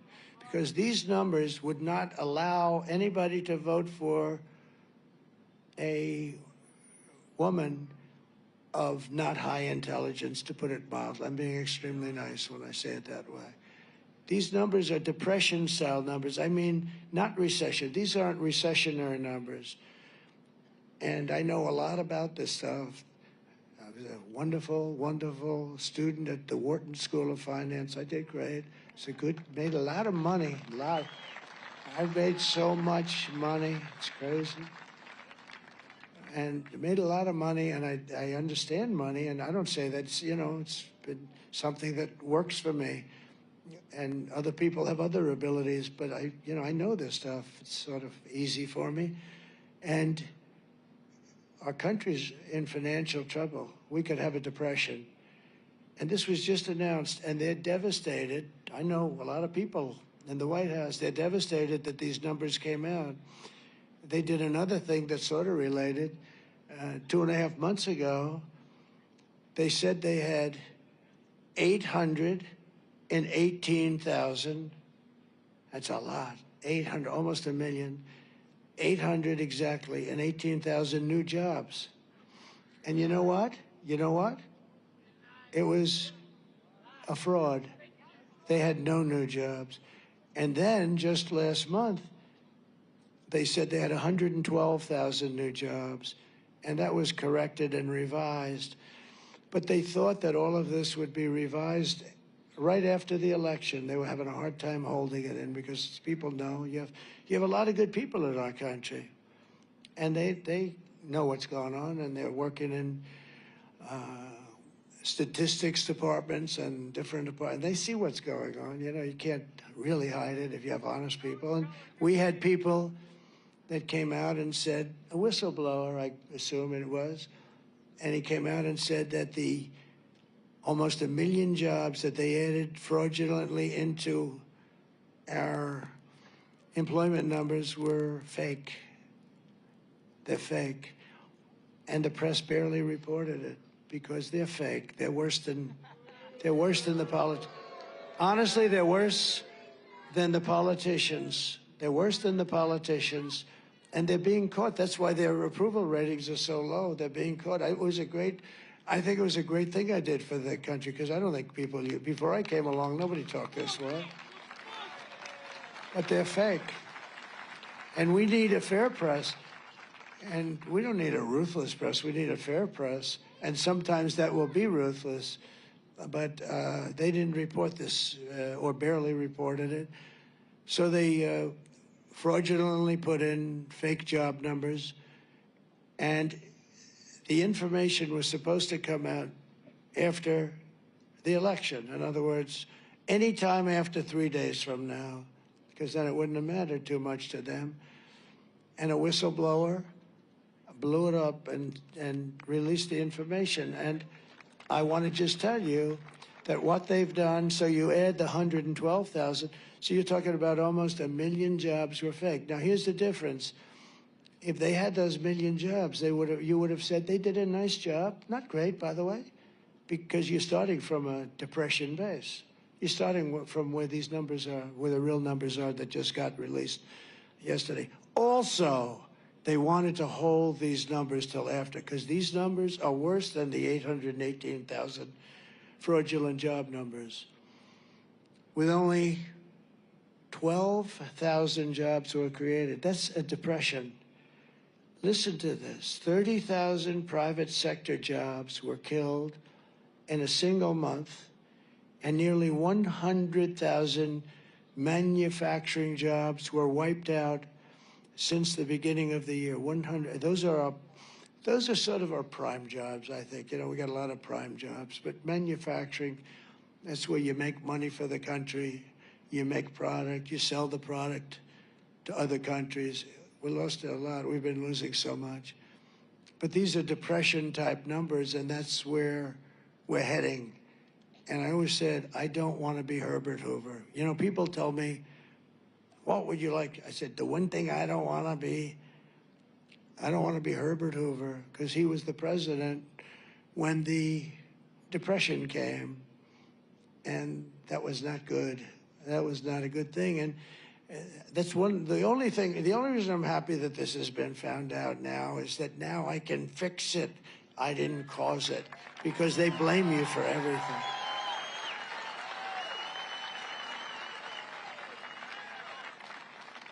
Think of it. And you know, most of the new jobs that were created, you know about this, right? They went to migrants. Do you know that? David knows that. And I hope he's going to be your new senator, by the way. He's a good man. Because don't forget, your senator knew all the stuff that I'm saying. He knew it. And he sat with it. He didn't say it. He didn't reveal it. He would have revealed it. He wouldn't have let me get away with it. He wouldn't have let me get away with it, because it's so terrible for our country. But this senator that you have, he's been there a long time. And you know, it's funny, when somebody's there, I told that to David, they're hard to beat. These guys have been there forever. They're survivors. That's what they're good at. They survive. They're not good senators, but they survive. They're genius at survival. They could be bad senators, and they're there for 25 years. His father was there for 25 years or something. They're not easy to beat, but you got a man here. He's a great guy, and he should be, he's a hero in many ways. Thank you. Thank you.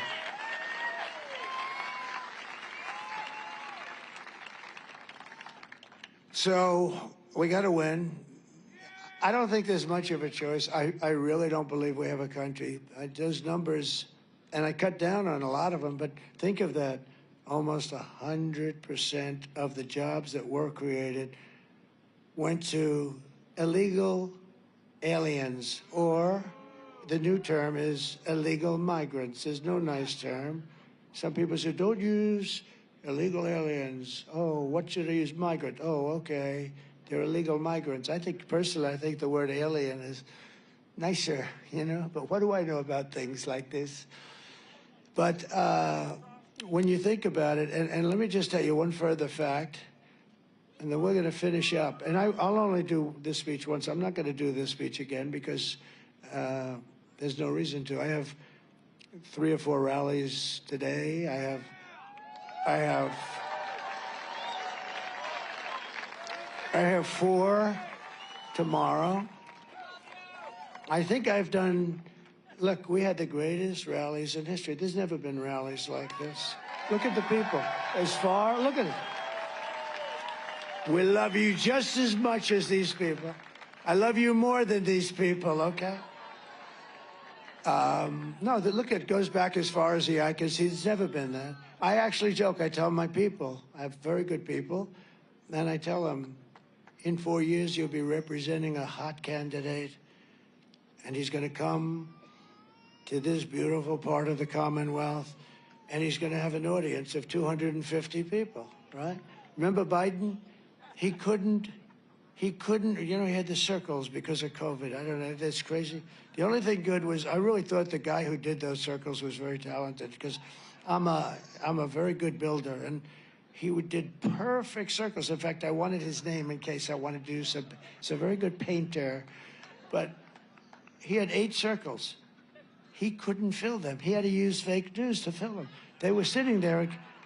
He would have a rally, and nobody would show up. And I'd have a rally like in Arizona, and 48,000 people show up.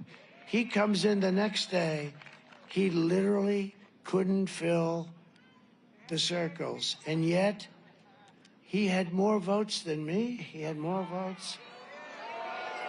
And he's a brilliant guy. You know, he worked out of his basement. He never went out. He never talked to anybody. He never talked to anybody. No, this is an unbelievably, and look what happens. Ukraine would have never happened if I were president. Putin wouldn't have played. Putin didn't play around with me, let me tell you right now. And I'm the one that brought up Nord Stream. So the largest pipeline in the entire world was being built by Russia. And I found out about it. Nobody ever heard. Even the politicians didn't know. It's called Nord Stream 2. And I said to them, having to do with NATO, where we got ripped off until I came along, you know what? They spent hundreds of billions of dollars after I left. They paid hundreds of billions of dollars, but they're building Nord Stream, the largest pipeline in the world, from Russia to Germany and then branching out all over Europe. And I said, you mean so, Angela, so what we're doing is, let me get this straight, we're protecting Germany and all of Europe from Russia. We're taking a deficit. We're paying almost 100% of NATO, by the way. We stopped that quickly. But we're paying all this money to protect you, and yet you're paying the person and the group that we're protecting you from $2 billion, $3 billion, and $4 billion a month, right? This isn't working, Angela. Not for me, it's not. And we had a big meeting, all the leaders of NATO, and they said to me, sir, because they used to say, you know, my biggest fan is Stoltenberg, the Secretary General of NATO. He just left. He was a good man. He was there for a long time. He said Trump was unbelievable. When Obama would come in, he'd make a speech and he'd leave. Bush came in, he made a speech and he'd leave. All the other ones, they'd come in, they'd send their people, they'd make a speech and they'd leave. Trump came in, he said, whoa, I don't want to make a speech. I want to look at the books. I looked at the books and I realized that we were paying 100% or close to 100% of NATO. And I said, it's no good. It's no good. And then they had a big meeting because of that. And at the meeting, we had 28 countries, including us at the time. And the meeting was amazing. And the head of a major country stood up. Sir, does this mean that if we don't pay up, you will not protect us from Russia in case they get aggressive? I said, does that mean that you're delinquent? You mean you haven't paid? In other words, you're delinquent, right? I never heard that term, sir. This is an old real estate term. You're delinquent. And he said, yes, we're delinquent. He said, if you're delinquent, if you haven't paid, I would not protect you under any circumstances from Russia. And the next day, you know, only a few countries were paid up. Most of them were delinquent. The next day, billions and billions of dollars came flowing in. They came flowing in. They don't write about it too much. But Stoltenberg said Trump did something I never believed, because he was there for a long time. He said for years and years, decades, nobody would pay because the United States would always be there to pick up the tab because we're run by stupid people. And so that was it. But we'll make America wealthy again, and we'll make America affordable again. And we're 2 days away from the best jobs, the biggest paychecks, the brightest economic future, despite where we start from. It's so depressing when you look at what's going on. If my opponent knew how to fix the economy, she would have done it. And I say all the time, during the debate with her, I had a debate. I debated 3 people. It was 3-on-1. I debated Pretty Boy, who's not actually as good looking as he looks on television. In person, he's really not that great looking. But I debated him and some woman that they say, oh, I have no idea who the hell she is. All I know is they interrupted me every time I said, crime is at an all-time high. David Muir goes, it is not. See what they're doing? See that horn over there? They put that horn up. You hear that? It's right in the field where you might have a sniper. See, that's... And I have no glass here. Look, I have no glass. I have glass here. There's nothing over there. They're my glass. See? Those people are my glass. I'm hearing that horn. That could be any minute now. They're getting ready.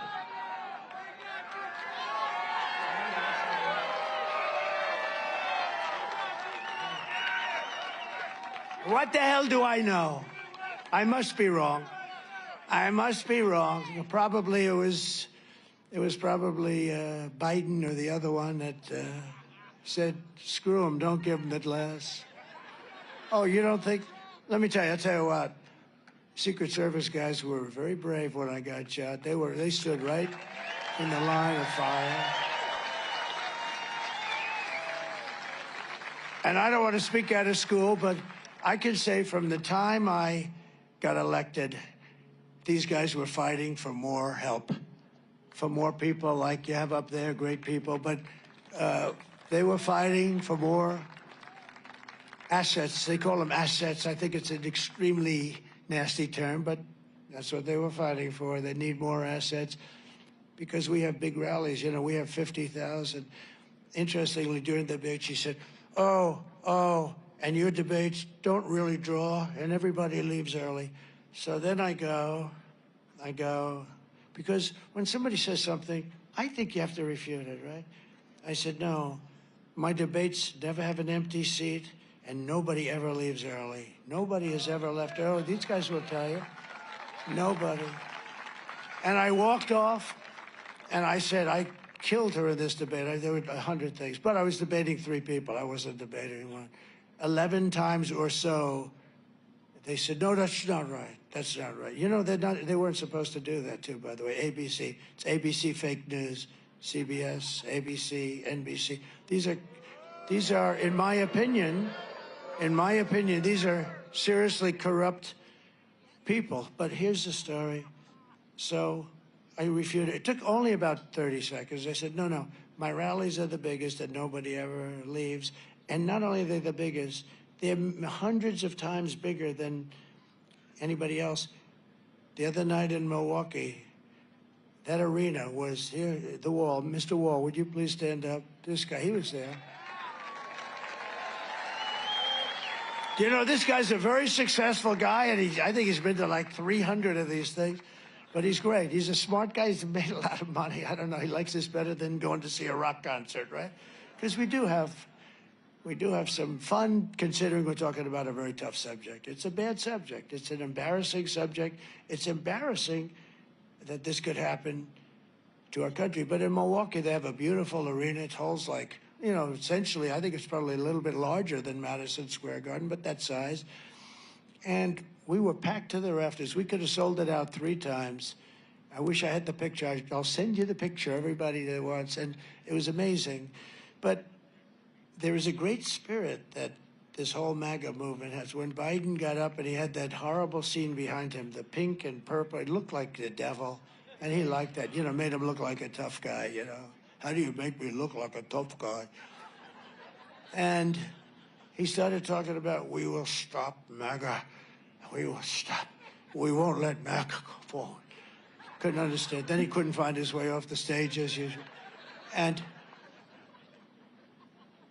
I wrote him a little note. Joe, MAGA means make America great again. That's what it is.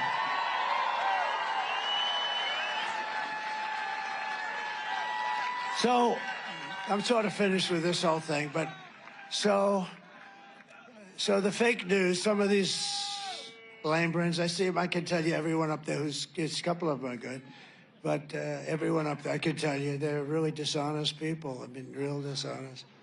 And, you know, they call me, and when I pick up the phone by mistake, which is usually the only way they get me, but they sound so nice. It sounds like really great stuff. But let me just tell you, they'll say, some of them, that speech was rambling. That's the word they love to use, rambling. Others will say it was totally brilliant, and it was brilliant. But it's also, there was no ramble in there whatsoever, by the way, none. But you have to understand that this is something that the American public had to hear. You have to hear this. You have to go to free, strong, clear, beautiful elections. You have to have a very powerful, very strong border. You cannot let the world's criminals enter our country by the tens of thousands, by the hundreds of thousands. We cannot accept all of the mental patients all over the world. You know, some of those mental institutions in other parts of the world, not just South America, all over the world. A lot of people coming from the Congo, prisons in the Congo, they're emptying them. You know what they save by doing that? You don't have any idea what they save. They're all in our country, and the ones that aren't will be. And crime is down all over the world where they've done this. They've taken their criminals in Caracas and Venezuela, all their street crime criminals, the ones that knock the crap out of people, the ones that rob the purses and rob the stores, and they moved them here. And the fake news doesn't want to cover the story. Take a look at what's happening in Aurora and Colorado. Take a look at how horrible it is. They actually took control of apartment complexes. They're in the real estate business like me. And it's happening in it's hundreds of towns and cities.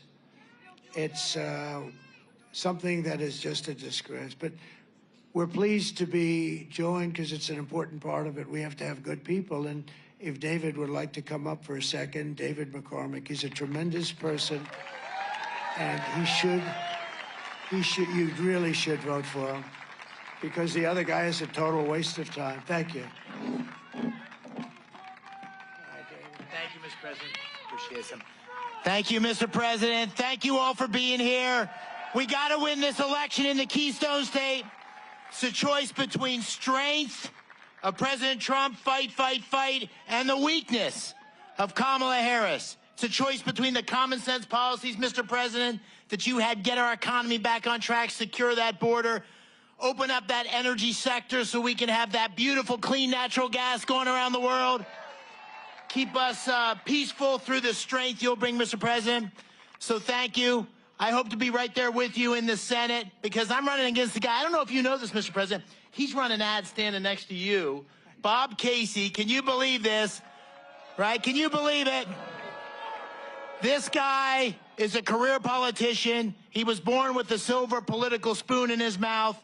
We need to get rid of him, get new leadership in the Senate, make America great again, make Pennsylvania great again. Thank you, sir, for having me. All the best.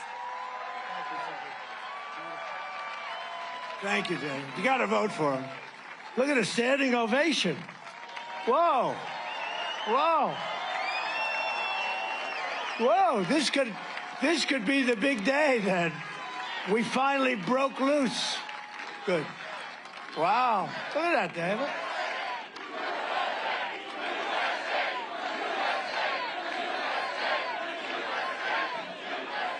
Great job. Hi, Dina. And his incredible wife, who was with me in the Oval Office, and she's as smart as they come. She's a great one, great person, too. Thank you, Dina. Very nice to have you.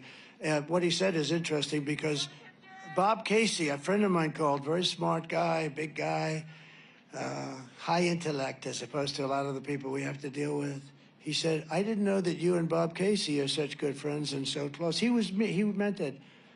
I said, I don't know the guy. He had nothing to do with me. He's like a stiff. He doesn't do anything. He's there. He survives. That's all. He's a genius at survival. On survival, I give him a 10. On everything else, we don't give him. But I said, why the hell do you say I'm friendly? Because there's commercials that he shows you standing with him. And I have followed the president on the wall, on the border. It sounded like maybe he was actually going to be a Republican. Was he a Republican? No, he's a Democrat. Here's a guy who's a radical left guy. And I have the same thing in Ohio. I have about 5 of them. It's actually a compliment, I guess, you know. But they're all taking out ads. Tester is getting killed, I hope. I don't know. You know, I think he's getting killed. And he's fighting for his life. A young, smart guy. But they're trying to destroy that guy. If you look now, what they're doing to Tim is brutal. They're trying to destroy him on, you know, fake information and stuff. But every one of these senators in Ohio, Sherrod Brown, he's running against Bernie Moreno. Moreno's really good, and he should win. And I'm winning Ohio by a lot. And some of these states I win by a lot. This state I think I should do really well. I won it the first time. The second time, I had like I think, you know, look, it's a long time, great memory. I'll give you about as close as I can get. With 73% of the vote in, I think I was up by close to 900,000 votes. In other words, it was over. And then they said, there's been a minor adjustment. And around 3:02 in the morning, they found like hundreds of thousands of ballots. So I went from 73%. I kept saying, why aren't they calling one of my favorite places, Pennsylvania? Why aren't they doing it? I'm 73%, and I'm hundreds of thousands of votes up. I think I could have lost every single vote and won. Anyway, and all of a sudden, they had to readjust. There was a readjustment. Oh, and that happened in other places, too. You know, the reason I picked Whatley from North Carolina, because I was leading there, and it went through, and they tried like hell to cheat. But other places weren't as good as him. And I said, we don't need votes. We need somebody that can watch the votes and watch the steal. And he's doing a great job. But, you know, I mean, there's so many things happening in Pennsylvania. We're in court all the time. 2,600 votes. And I don't think there should be a problem. It was done by the same guy. And that guy should go to jail for a long period of time. Now, maybe he's not guilty. But you'd have to do a lot of talking, I think. And then we have other things in other counties. I know them all well. And so we'll see how it all comes out. But, you know, they're having a lot of court cases going on, and judges aren't particularly friendly. It's amazing, actually. You know, you go in with things. How about the one in Virginia? We have a really good governor that's become friends of mine. We had a great rally yesterday. How about Virginia? How about Virginia? Where they had all these votes, and all the things that happened, and it turned out that these people admitted that they're not qualified. They admitted it. They said thousands of votes, thousands. We are not qualified. We are not citizens of the country. I think they admitted it, right? And the governor, Glenn Youngkin, good guy, very good guy, smart guy, he went in, they found it, you know. They didn't find it by accident. They found all these votes, and they went to the court, and the judge ruled against us. I wonder who appointed that judge. Gee, some people don't like me saying that. I wonder who appointed the judge. But the judge found that I think they said they didn't find him in time or something, you know, some crazy thing. They didn't find him in time, so therefore he can vote, even though he has no idea what the name of our country is, right? And it went to another court, and it was a failed thing too. And then the Supreme Court ruled in favor. They said, you have to be a citizen of our country. Think of that. But we caught them. We caught them. And they did a great job in Virginia. We'll see what happens. Maybe we'll win. You know, it's not in theory a swing state, but I'll tell you, we had a crowd. You couldn't see the end of it. So I want to also introduce, if I might, a man who's really brave. He went through hell. He got shot also, by the way. He got really shot. But he's come back, and he's a friend of mine for a long time. House Majority Leader Steve Scalise. Steve, thank you very much. Thank you very much, Steve. And what a good man he is.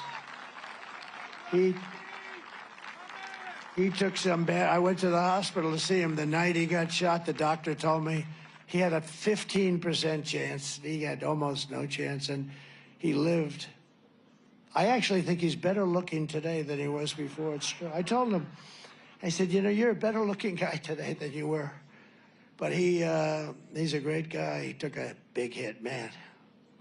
The doctor said he lost more blood than anybody that I've ever operated on or tried to save. And he said, I've been doing this for 25 years. And he lived. He lived because he's a strong person. Former Democrat presidential candidate, somebody who's very popular, Tulsi Gabbard. Tulsi? Thank you. Thank you, darling. Great. And she just turned Republican. She just turned Republican. Governor Sarah Sanders, my friend, huh? Thank you, Sarah. Arkansas, she's doing a great job. Doing a great job. A woman I have a lot of respect for. I've watched her for years. I mean, she happens to be beautiful, but I didn't watch her for that reason. I watched her because she was really a top racing NASCAR legend and did a fantastic job. Danica Patrick. She's fantastic. Thank you, Danica. I've been in those cars, and I don't want to do it again. I had one of your friends drive me around that track. I said, yes, get me the hell out of this car. I don't know how you do it, but you had a great career. Thank you very much, Danica. I appreciate it. Sage Steele, who hosted something for us the other night. And we had a lot of fun. We had a lot of fun the other night, right? Thank you, Sage. Appreciate it. We have some incredible patriots, some really brave people, actually. One has gone through hell for absolutely no reason. They came down on him. And they came down because he was honest and he was a patriot. And a tough guy, though. He could handle it very easily. Scott Perry. Scott?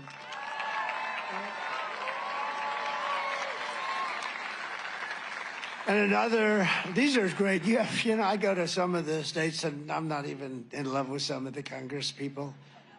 But these guys are all good. Dan Muser is fantastic. Dan is a fantastic. He said 100% you're going to win the great Commonwealth of Pennsylvania. You better be right. I think he's right. Well, there's a lot of spirit here, you know. And we even have the polls up, but I think it's much more than the polls. No, the polls, I'm telling you, you can make those suckers sing.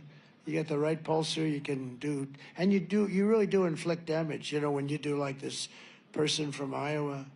Today, the election essentially is really, we're talking Turkey, comes out with a poll different from every other poll.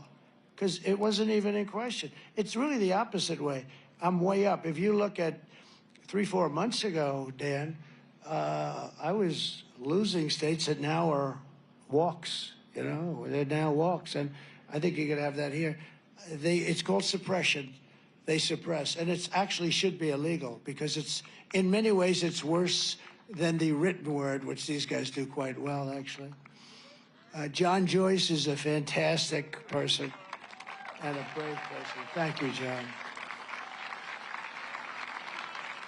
The other day, I introduced, at John's request, the Penn State National Wrestling Championship team.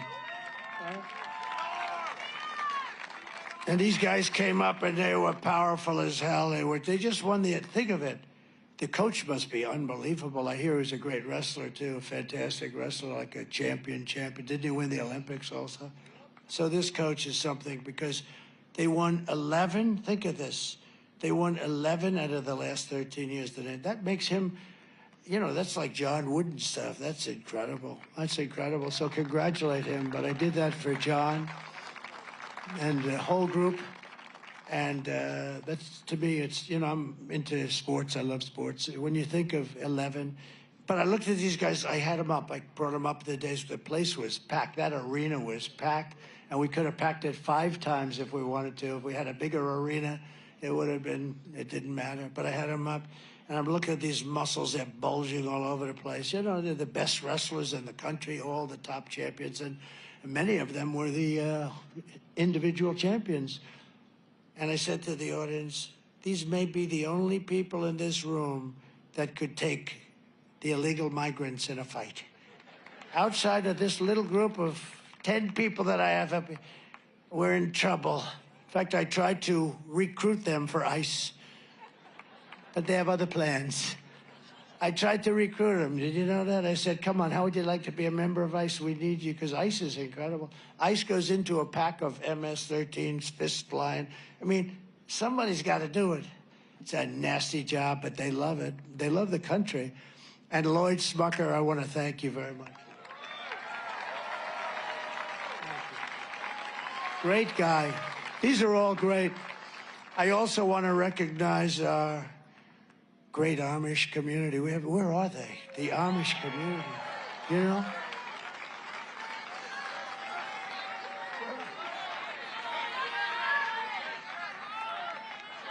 They're a church. I love them. I trust their vote. They are the most, and you know what? They say, I mean, you tell me, this is the first time they've ever been involved. They've got on their horse and buggies, right? They don't do machinery, but they made an exception that they're able to come, and they're coming to one of the rallies. And they made an exception where they can go, but they can't drive. And I'll tell you about them.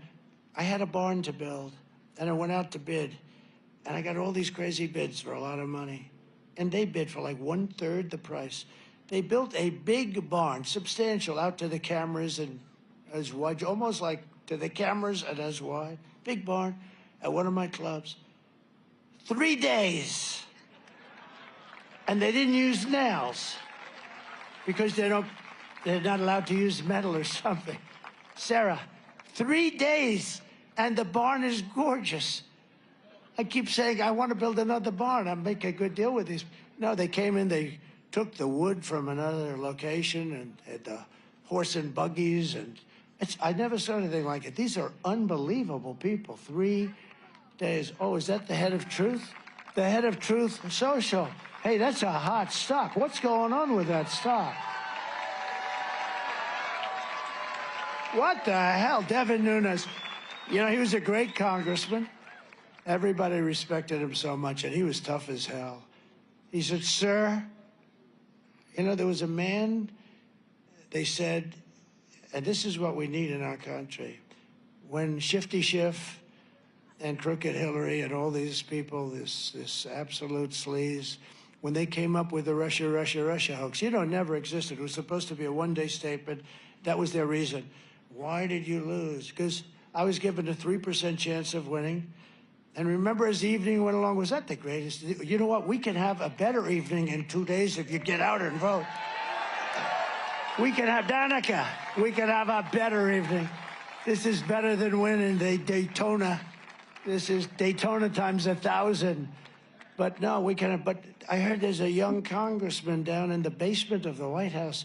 He said, who the hell is it? His name is Devin Nunes. What the hell is he doing down there? He doesn't believe the Russia story, and he's going through all of the records. He was down there for months. No, this guy is like, if he clamps in on you, you have a problem.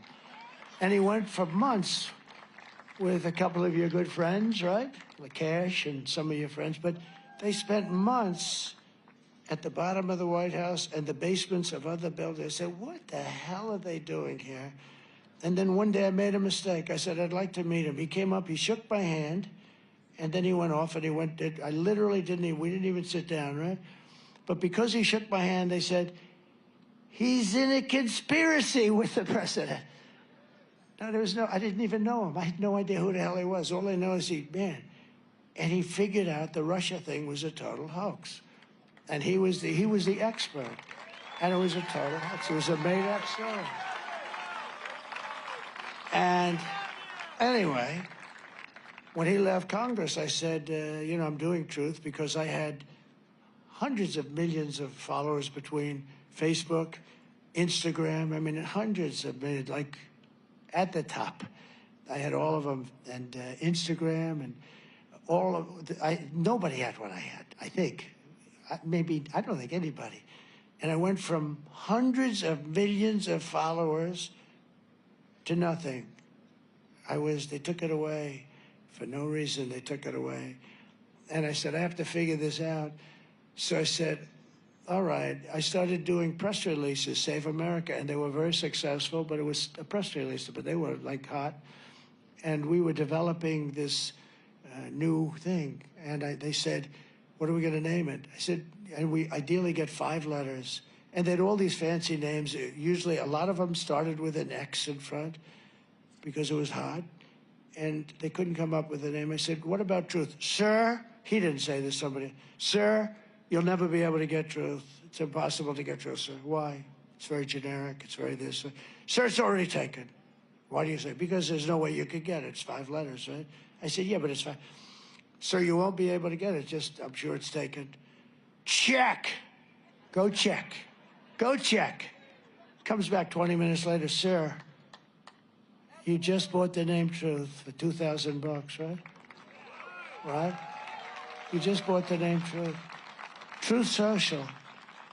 And it's been great. But lately, it's on fire.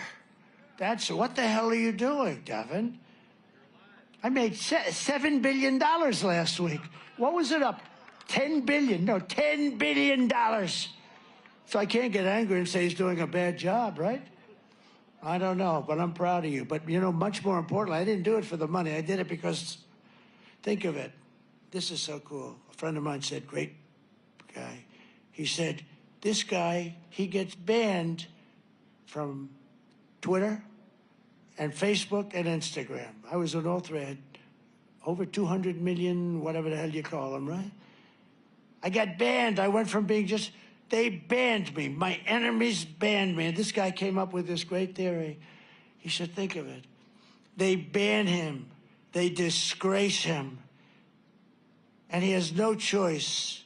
He goes and opens his own platform, and now the suckers picked up $10 billion.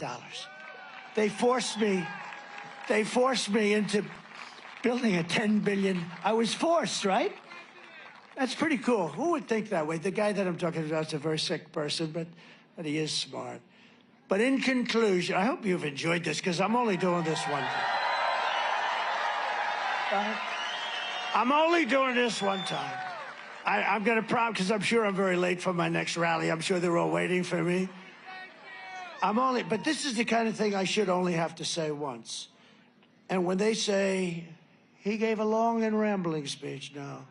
Say, it was brilliant, please say that. Nobody else could do it. It was brilliant. In conclusion, with your vote on Tuesday, we are going to fire Lion Kamala, and we're going to save America.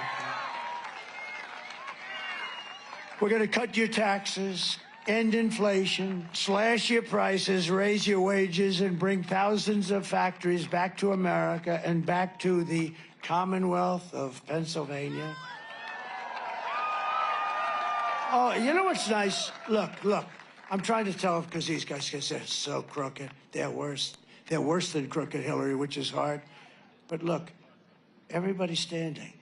Do you know what I mean, that's a sign of respect. Everybody's standing. So when they say, he gave a long and rambling speech, let them know that before the end of the speech, by a little bit, everybody stood because they heard the truth today. They heard the truth, just like Truth Social. They heard the truth. Again, the word truth. We will build American, we will buy American, and we will hire America. We want to hire people. It's time, right? It's time to put America first, isn't it?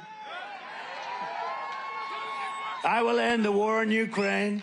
Would have never started if I were president.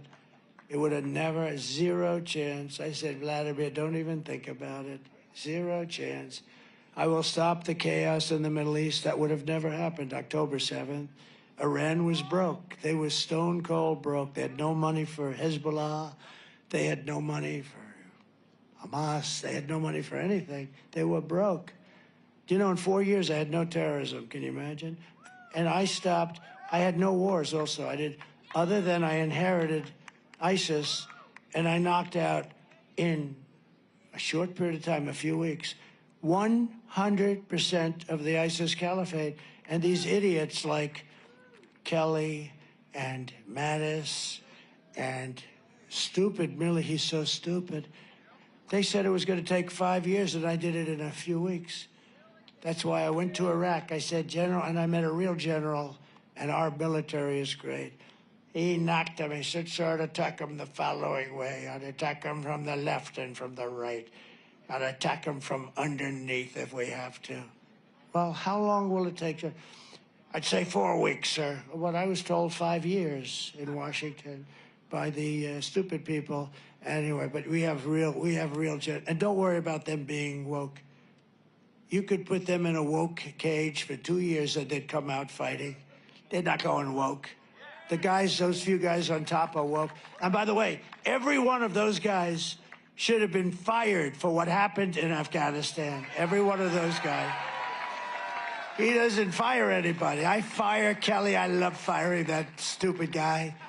But you know what happens when you fire him? If you're me, they go out and the Times and all these people, they go, how would you like to write a book about how bad Trump is? That's what happens. When you fire people, no matter how you do it, nicely or not, when you fire them, they end up writing books and they lie in those books. They tell you, like stupid Bolton, he's one of the dumber people I met, but he was great for me because every time I walked into a foreign leader's office or the foreign leaders came to see me, including Kim Jong-un of North Korea, where you had no problem. That was supposed to be a war. You had no problem. But when I had this dumb guy, Bolton, he got Bush involved with, you know, destroying the Middle East, right? They attacked the Middle East and spent $9 trillion, killed millions of people on both sides. Millions, because I include the other side, too. Millions and millions of people. They got nothing. They came back. And I said, don't go in, but if you're going to go in, keep the oil at least. You got to keep something. They didn't keep the oil. And Iraq now has $400 billion in oil money in our banks. Can you imagine how stupid these people are? But Bolton was great. He would never talk, but he was with that stupid face and the mustache. And he'd sit back behind me. And I'd tell guys like Putin, listen, Vladimir, we have to do this, we have to do that. And he's looking over my shoulder at that dumb son of a bitch. He's going to say, they're going to blow the crap out of us. So he was a great guy, but ultimately he self-destructed, as many of them do. But I will prevent World War III. I know them all. We're very close to a world war right now. With these people that we have, these low IQ people that we have right now, we don't even know who it is. So Putin, he's probably saying to himself, who the hell's running that place? It's like, you know, it's the United States of America. We have other countries saying, who the hell is running the United States of America? Does anybody know? Who do we speak to? I don't think you, he just said Obama. That's right. No, I don't give Obama that much credit, actually, because I don't think it's Obama. No, Obama likes to play golf. He plays more golf than any human being. But we'll crush violent crime and give our police the support and protection and resources and respect that they so dearly deserve. We will strengthen and modernize our military. We'll build a missile defense shield. Why shouldn't we have one? Our technology, whether you like it or not. And it's all going to be made in the USA. It's going to be made right here, too, in the great Commonwealth. We will rebuild our cities, including our capital in Washington, D.C., which is a disgusting mess with graffiti all over that beautiful marble. Those beautiful marble columns, those magnificent columns, that's what we knew how to do things. We put them up. You almost say, how did they ever get them there before tractors, before they had Caterpillar? How did they get them there? But they were brilliant. And they have graffiti on them and lots of other things. And we're going to clean up our capital, make it beautiful, make it safe, so that when you go there, you don't get shot. It's so badly run. We will teach our children to love our country, to honor our history, and to always respect our great American flag. We will get critical race theory and transgender insanity the hell out of our schools and fair. And we will keep men out of women's sports. I will defend religious liberty. I will restore free speech, and I will defend the right to keep and bear arms, our Second Amendment. Is that Kelly? Is that Kelly? Hi, it's Kelly. Another great person, but doesn't matter. Right in the middle of my closing, I see somebody that I felt I had to introduce. After years of building up foreign nations, defending foreign borders, and protecting foreign lands, we are finally going to build up our nation. We're going to defend our borders, and we're going to protect our citizens and our lands. We're going to protect our land. And we will stop illegal immigration and these massive numbers of killers and drug dealers that are coming into our country. We're going to stop them cold. And we want people to come into our country, but we want them to come in legally. We will not be invaded.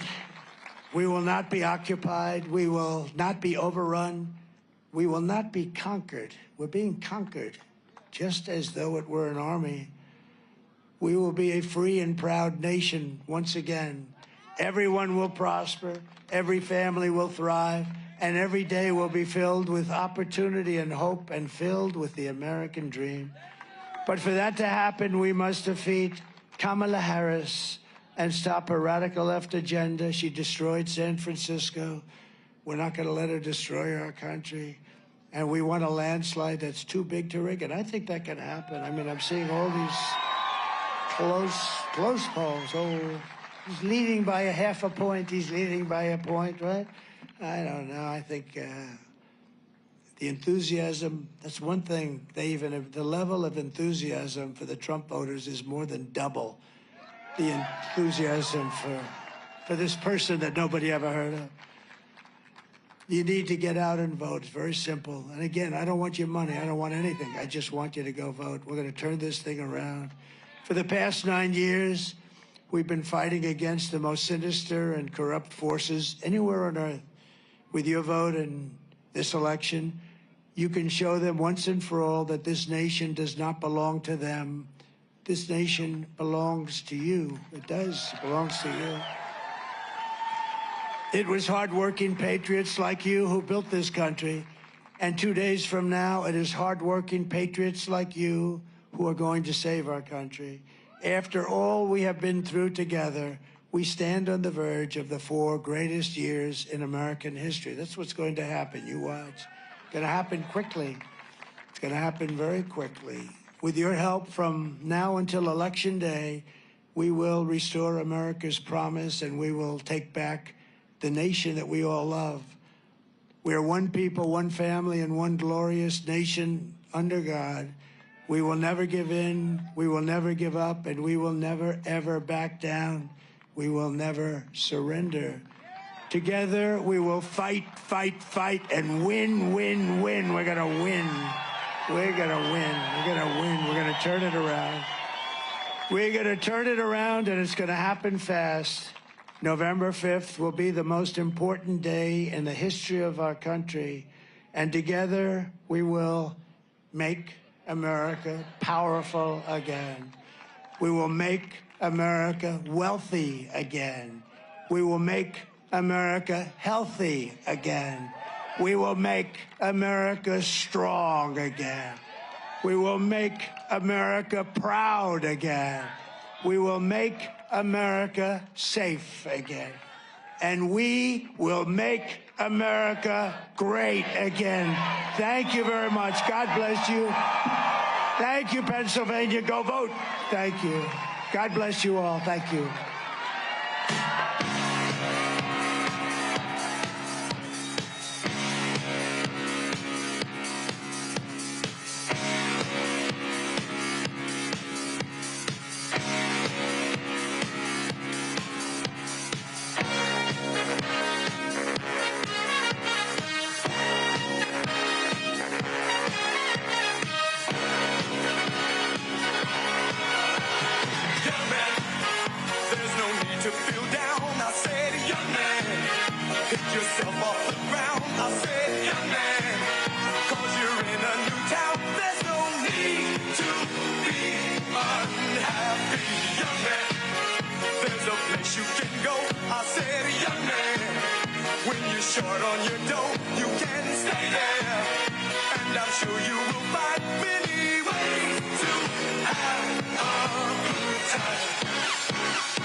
Once in your shoes, I said I was down and out with the blues. I felt no man cared if I were alive. I felt the whole world was so tired. That's when someone came up to me and said, young man, take a walk up the street. It's a place there called the YMCA. They can stop you on your way. It's fun to stay at the